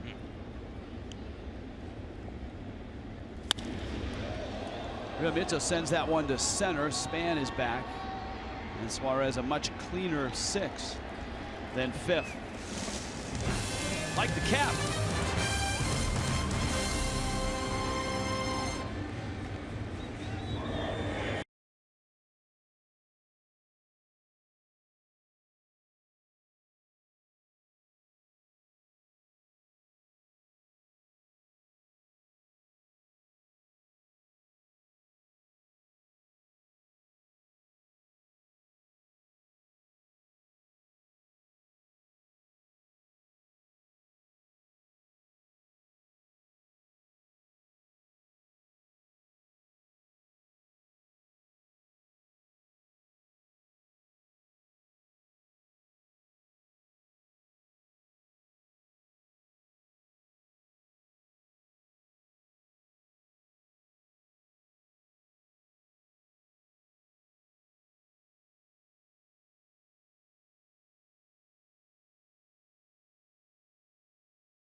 Presented by Dominican Republic Tourism. It's a special event ticket. Get a Marcell Ozuna DR Heritage jersey. Plus, enjoy a post-game concert. Merengue legend Aramis Camillo. Tickets at marlins.com/special events. Aramis Ramirez will not be appearing. Brian Ellington, though, a repeat performance. As Ellington went 1-2-3 and cut right through the Giants in the 6th. He gets the 7th. As Miami looks for win number 58. Try to get themselves to 58-61. Caliste has never faced Miami. That is a strike. Ellington 98 on that fastball. Now that last pitch that ended the 6th inning on our gun registered 100. The in-house gun registered 99. Well, there's 98. We know he lives at the high end of the spectrum. Certainly love watching him hit the numbers. I also love seeing him throw that slider for a good strike.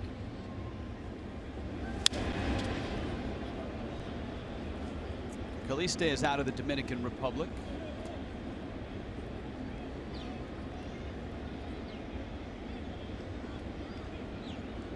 A 25-year-old infielder by trade. Came in at short in the double switch.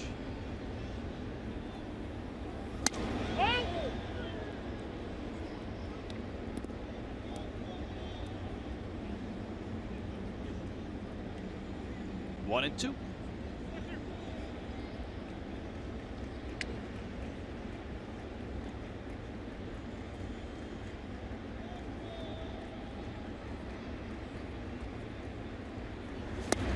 And a swing and a miss. Ellington has punched out 3 of the 4 he's faced, and a good secondary pitch. Yeah, that's what you like to see. Outstanding setting him up. 98-99 speeds up the eyes, speeds up the hands. Then you slow him down. Throw a little deception at him. 2 good hard sliders right there. say really no chance putting that ball in play. Here is Denard Span. It's a really good combination of pitches. 98 and 99 with an 86-87 mile-an-hour slider. So much so that one of the hottest hitters is thinking about bunting. Marlins saw a lot of Span when he was a Washington National.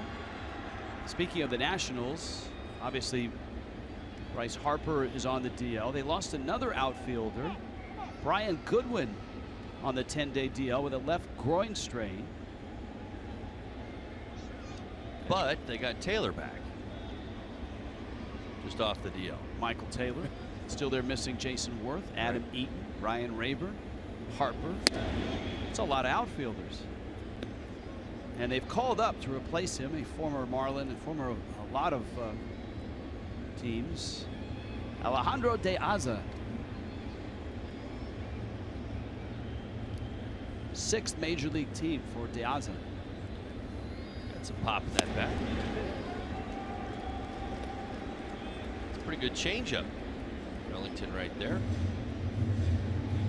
And we talk about, look, trying to develop secondary pitches. The hard part is developing here, because this is all about performance and all about wins and losses. And so a guy like Ellington, whose fastball gets him to the big leagues, trying to develop these pitches.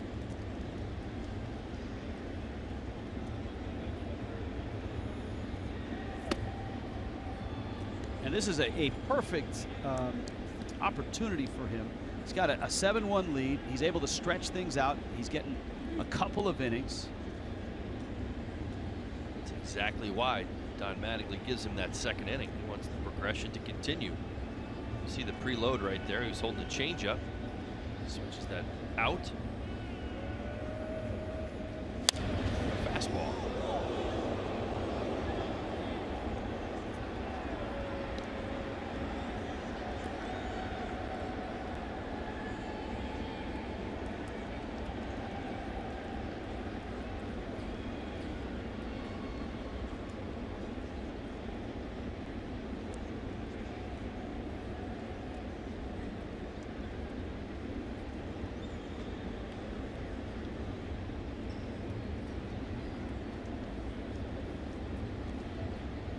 Two.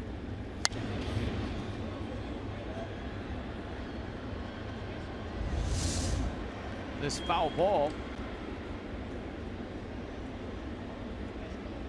Gentleman in the striped shirt is Jeff King, ballpark operations for the Marlins. You know, just in look, in watching that replay and see the gentleman that sat in front of him, who had no chance to get out of the way of that ball. He had no time to react to it. Right.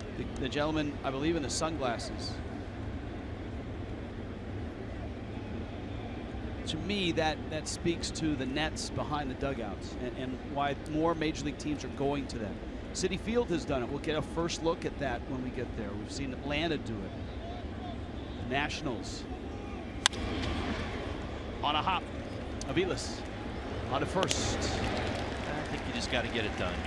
In baseball, seem like they take a little bit of time to get through. That's now been discussed, and we certainly know that fans are safer with those nets in place, particularly behind the dugouts. See that? I mean, see the reaction time by the fans? The ball is by them. It's over, right?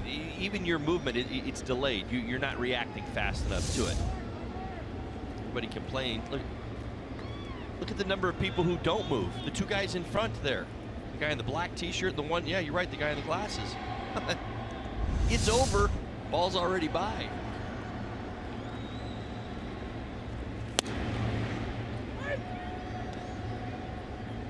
And what we're talking about is Major League Baseball last year has suggested and wants more clubs to put in the nets behind the dugout that protect fans from line drives over the dugouts and broken bats and thrown bats that slip out of hitters' hands, especially in this day and age of mobile devices and phones. Well, let me ask you the question, because it's been thrown out from the other perspective, because, you know, obviously most of this is in the consideration of the fans.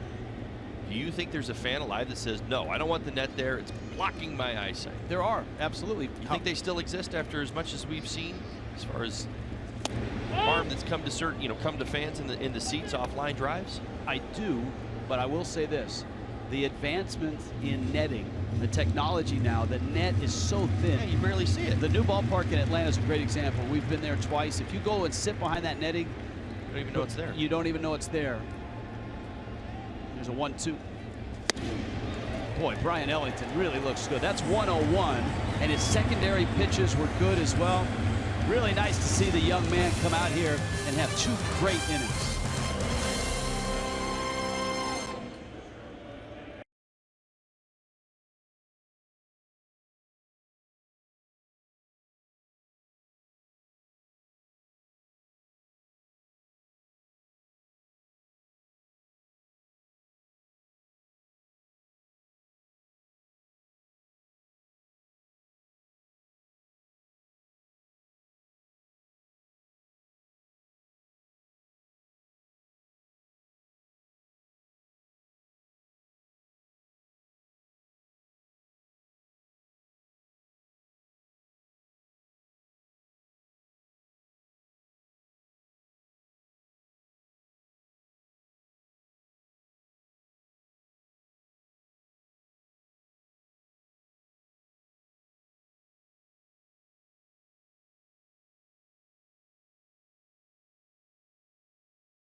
There's some business lunching going on out there.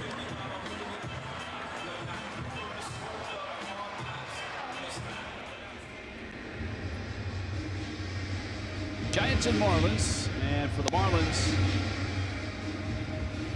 Derek Dietrich coming to the plate, Tomas Talis and Mike Aviles.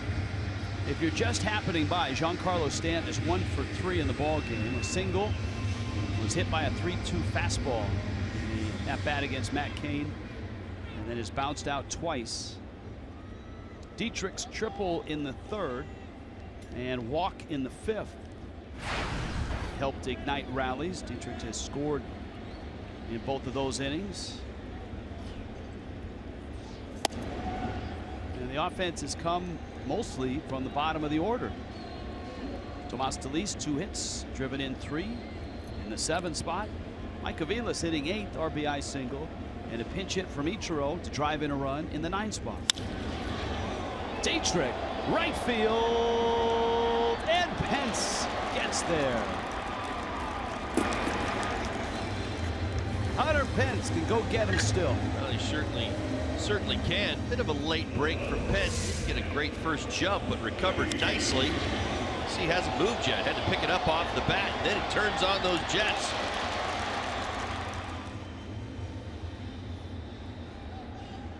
Uses everything to run it down in front of the track.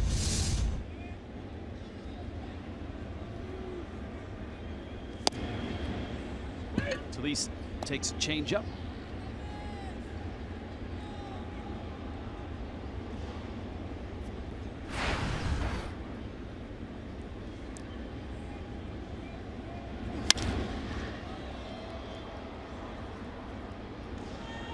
Span is there, and he makes the catch. And Suarez, after a rocky 5th, is settled into the ball game. He has retired 6 straight. And here's Mike Aviles. Again, last night we had an emailer noting that we've been pronouncing Aviles' name incorrectly. Aviles is the more, I guess, traditional pronunciation. I spoke to Mike and I asked him, I said, Aviles or Aviles? And he said, everybody calls me Aviles. I'm known as Aviles in the big leagues. And so he goes by that. Now, look, there are some players that in the United States, they go by one name, and in their country, they go by another. Kenley Jansen's a perfect example. He's Kenley Jansen when he returns to the island of Curacao. He was always Kenley Jansen until he got into minor league baseball, and nobody could either remember or go with Jansen. They just called him Kenley Jansen. Now he's Kenley Jansen. Into center, and it's off the glove of Span. Aviles arrives at second. Nice swing of the bat for Aviles. Second hit of the ball game. Drive into center field.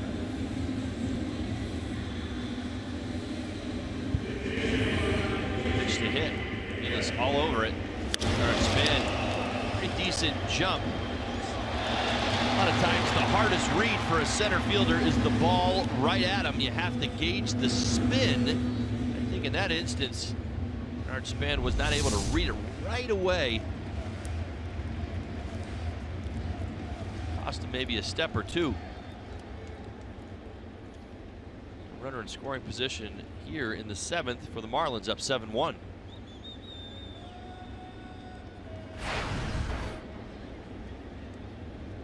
Rojas gets the at-bat.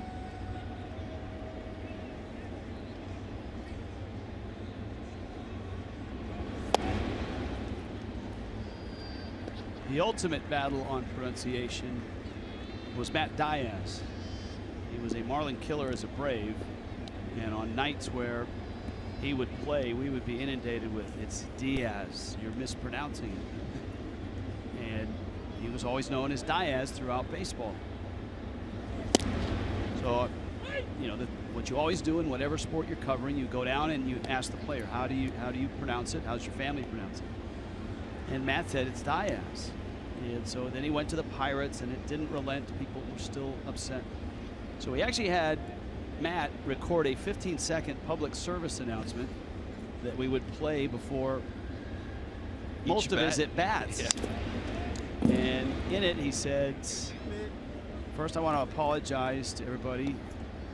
My family has always gone by Diaz, and I'm sorry. I know the traditional way to say it is Diaz, but in my family, they've gone by Diaz. I'm sorry. Please don't give Rich and Tommy so much grief. Right. Which was nice of him to do, and he ended up playing a bit for the Marlins as well. Now the goal is to get everybody to do that for you. Good luck.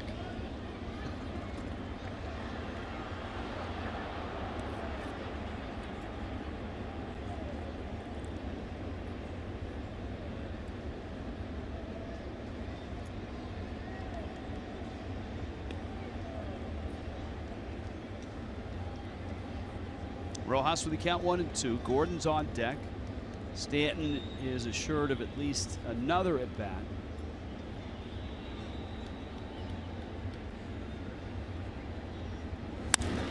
And Rojas finds center field with a hit. That's going to chase home Aviles.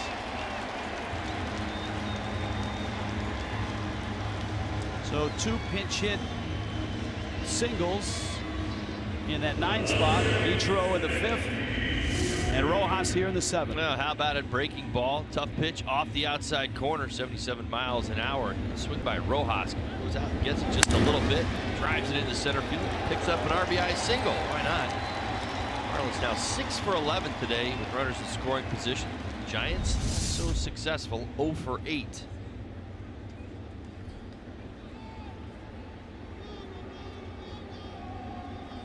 Giants bullpen is active. Stanton's on deck.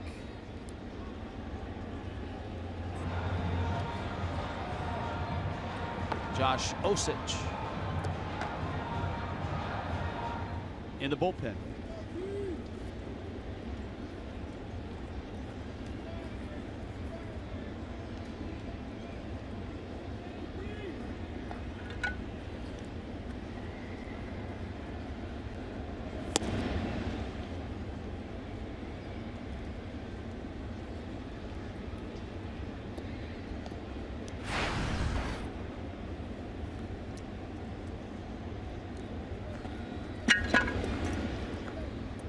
know that Osich is getting ready for Stanton.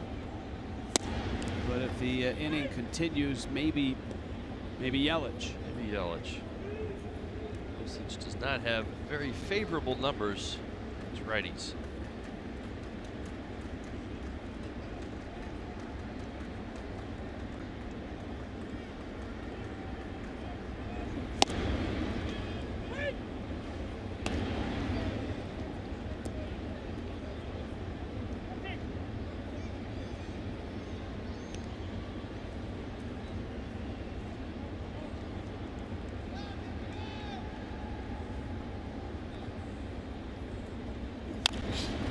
Bill Tapper, Gordon racing for first, and he's safe.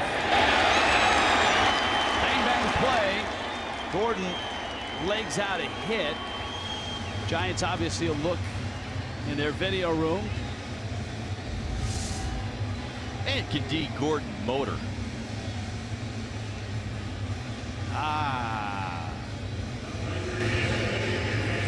See it from this angle. I think he is out. He's out. And the Giants are going to challenge, so yeah. I don't think this is going to end well for D.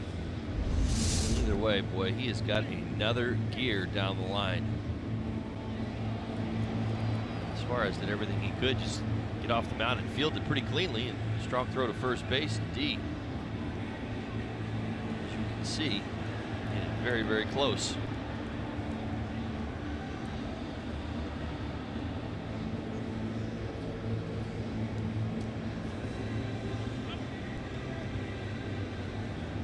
(8-1) is the score.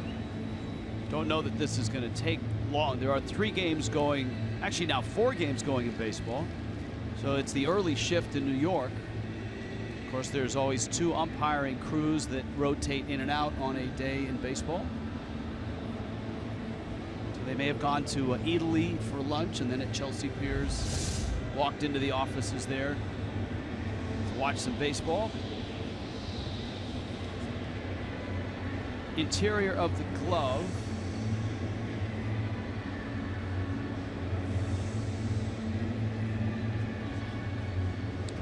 Looks like it's in the glove before the foot is down. Does not look favorable from that angle. Of course, the original call is safe. You got to be absolutely sure. Conclusive, clear and conclusive.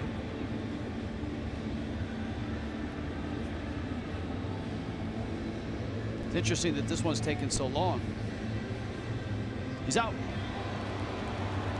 So Gordon is out, and that's it for the 7th inning. Call's overturned. 8-1 Miami.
After an off day tomorrow, it's New York City. Mets and Marlins always fun at Citi Fields.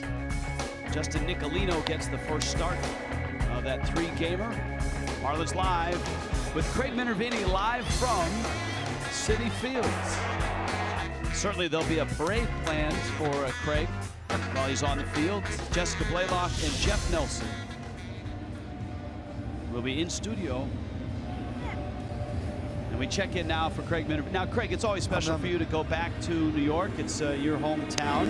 What are you looking forward to both on the field and off the field? Oh, well, it's always great to go to New York. I still don't think, guys, that it's always funny to say that Citi Field had the same field that Shea Stadium did, even though it's so much nicer. And the Mets aren't playing very well, but there's always a good buzz in the city. I think the Marlins players like playing there. And talking to Justin Nicolino today, he said, I love pitching in New York. And he also loves watching the show that Giancarlo's putting on. He'll get one more shot. But should be fun, and a rare trip for the Marlins going in a day early today. I can't remember a trip like this where we left from home actually and going into an off day.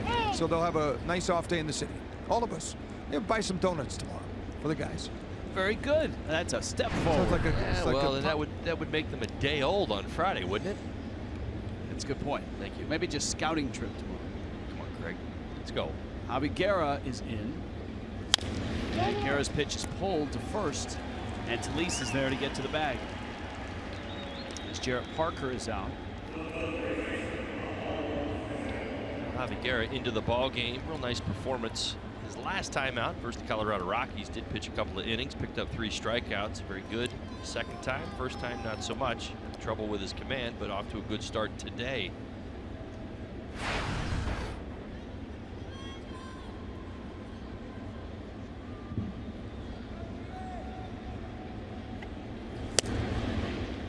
Sandoval takes out. This is, if the Marlins win this ball game, what a really nice homestand it's been. 6-gamer. They're shooting for 5-1. A sweep of the Rockies. Try to take 2 of 3 from the Giants. Even Bruce Bochy took note of the sweep over Colorado.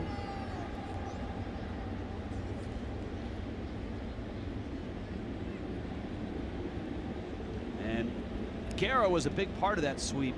That final game on Sunday with 2 innings. 2 scoreless innings. Marlins bullpen was super. Not only in that series, but it's been very good in this series.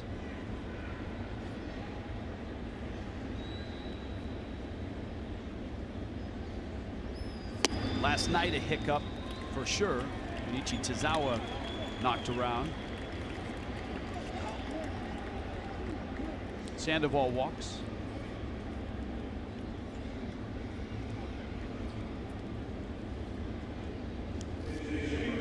This is the pitcher spot in the Giants order.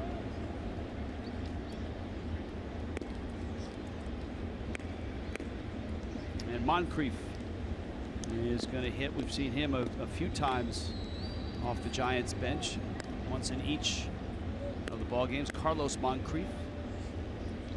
Pinch hit RBI single yesterday's ball game. Chipola Junior College, Marianna, Florida. That's Jeff Mathis territory.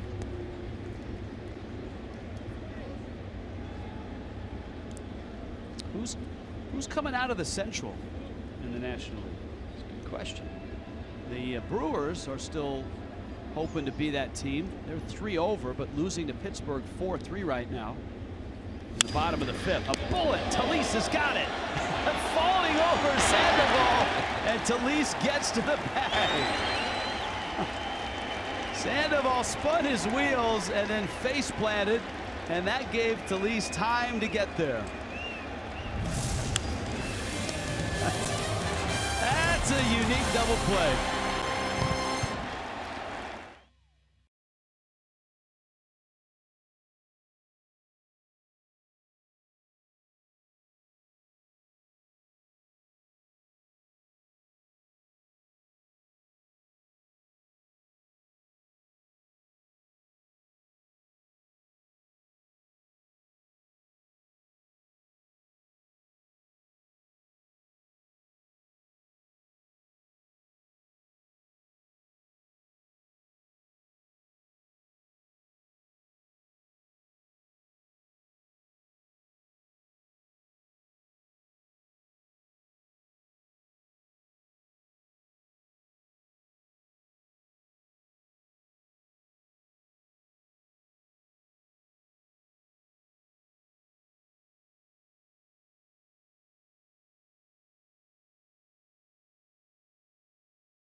Giancarlo Stanton getting ready to lead it off here in the bottom of the 8th. Florida Lottery in-game jackpot. Since the All-Star break, home runs per at bat. We talked about Stanton, just over 6. Joey Gallo's on a great tear as well. Stanton in this ball game is 1 for 3. Single. He's bounced out twice. Was hit on a 3-2 pitch by Matt Cain, and he does get to face the lefty Osich out of the pen. Catches the corner with a breaking ball. As Todd documented, Osich has not had great success against right-handed bats. 381 against them, the righties. Stanton drives that one into right field. Big wide lane open, and Giancarlo has a hit. Well, it looks like the streak is going to come to an end. But a nice day, 2 for 4. And let me say this, you know, impressive, fun to watch, certainly, but I think even that base hit right there tells you the story of where Giancarlo Stanton is with his game. He walked into that bat. A lot of guys would have been coming out of their shoes trying to hit a home run. This is what we've been talking about. The willingness to take what's being given, to go up there, to take the base hits the other way. If he happens to hit the home run, he hits it, you know, if the pitch is where it is. And in that situation right there, I mean, there was nothing about pulling off a ball right there or a lefty's up and I'm going to try and, you know, hit him out to left center field. He just drove it through the right side. Sure, he would have loved to have hit one in 7 straight, but I don't know. I think that tells you an awful lot with where he's at right now in his game.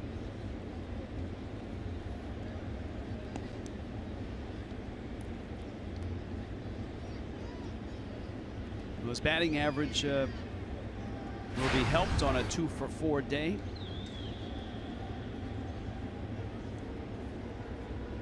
Six for 12 in the series with 2 home runs.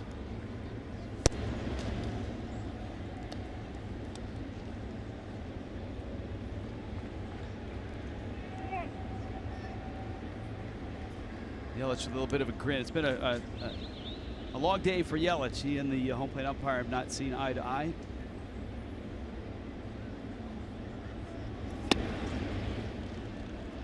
And Osich misses down with a breaking ball.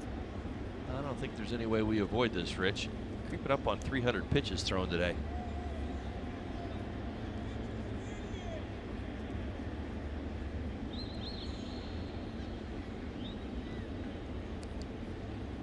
It's a lot of pitches. Roller out towards short. The turn not in time. Yelich beats it at first. Stanton is out. MLB.TV every night, every device. Watch every out-of-market regular season game live, plus get a free subscription to Bet Premium, the #1 app for live baseball. Blackout and other restrictions apply. Visit MLB.TV for details. You're getting good at that. Thank you.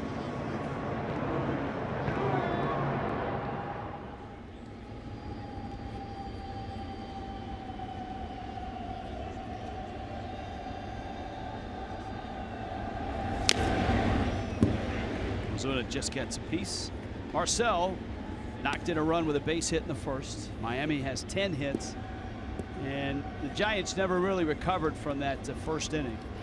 Miami jumped to a 4-0 lead. There were 2 errors in the inning. Catcher's interference on Nick Hundley, and a drop line drive by Brandon Crawford, of all people, one of the best defensive players in the game. Ozuna sprays a ground ball towards second. Tomlinson's going to get an out. And Ozuna ends up at first. And here comes Real Muto.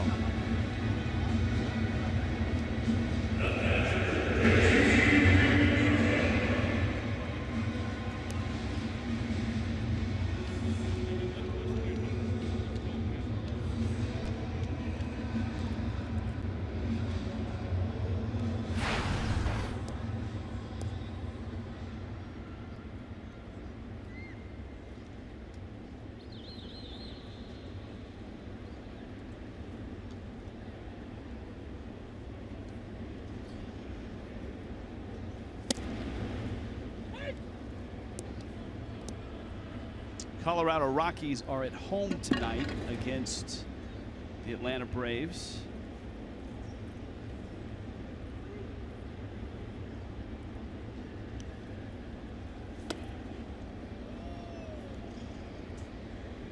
Arizona is in Houston tonight. Identical records, Arizona and Colorado. They hold the 2 wild cards in the National League. St. Louis, Milwaukee are 5 back. Pittsburgh's 8 back.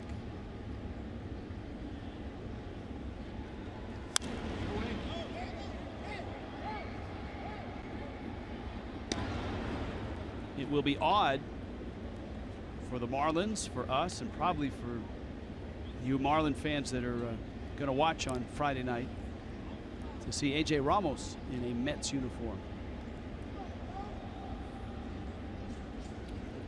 I'm sure there'll be a few really good matchups late in those games. Osich strikes out Real Muto. 9th inning arrives finally here. 8-1 Marlins.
Call to the bullpen brought to you by the Florida Lottery. Get a $6 value for $5 when you ask for the grouper from the Florida Lottery. With so many life-changing prizes, get your group ready. The Florida Lottery, it's your ticket. Claim it. Must be 18 or older to play. Play responsibly.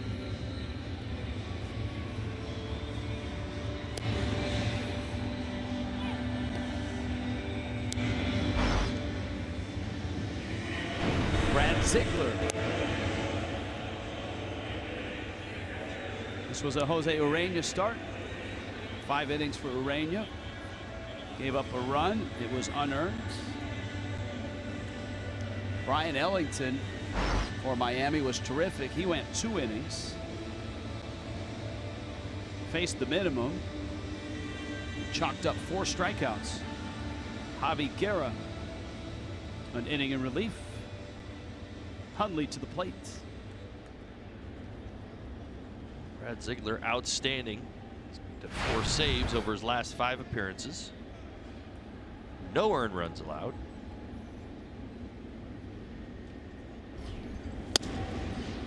That late movement appears to be back. Good to see.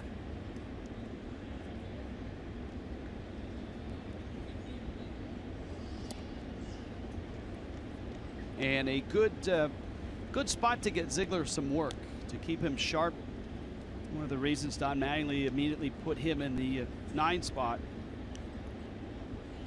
is with back injury, it's much easier to get him up and bring him in without having to get him up and down like a middle reliever.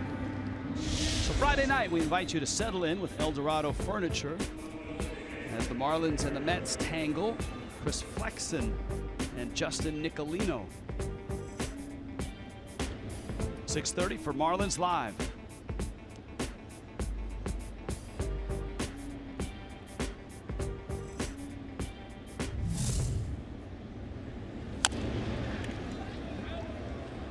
Talise.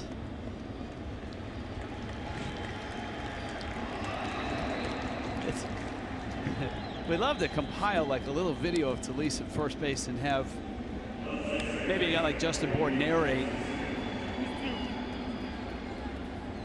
He's had some moments there today, and he's recovered well. He has.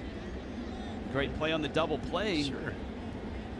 With Sandoval, and he's been the offensive star for the Marlins in this ball game. You know what that does? It always makes your defense better. Yes. 2 outs, Tomlinson now. And Ziegler doing what Brad Ziegler's done for a long time. Get bad contact, get ground balls.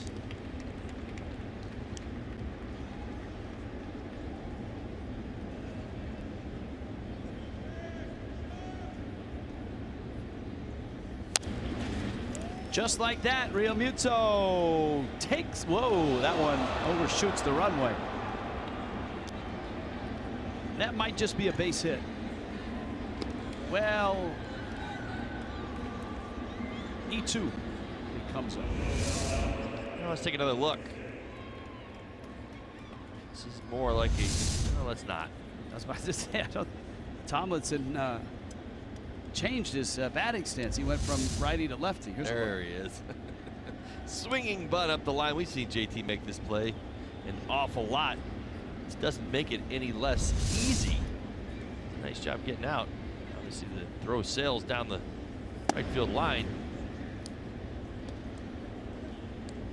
Sometimes what happens is, you know, you create errors because of your athleticism. A lot of catchers that don't make that play at all. Don't even attempt to throw.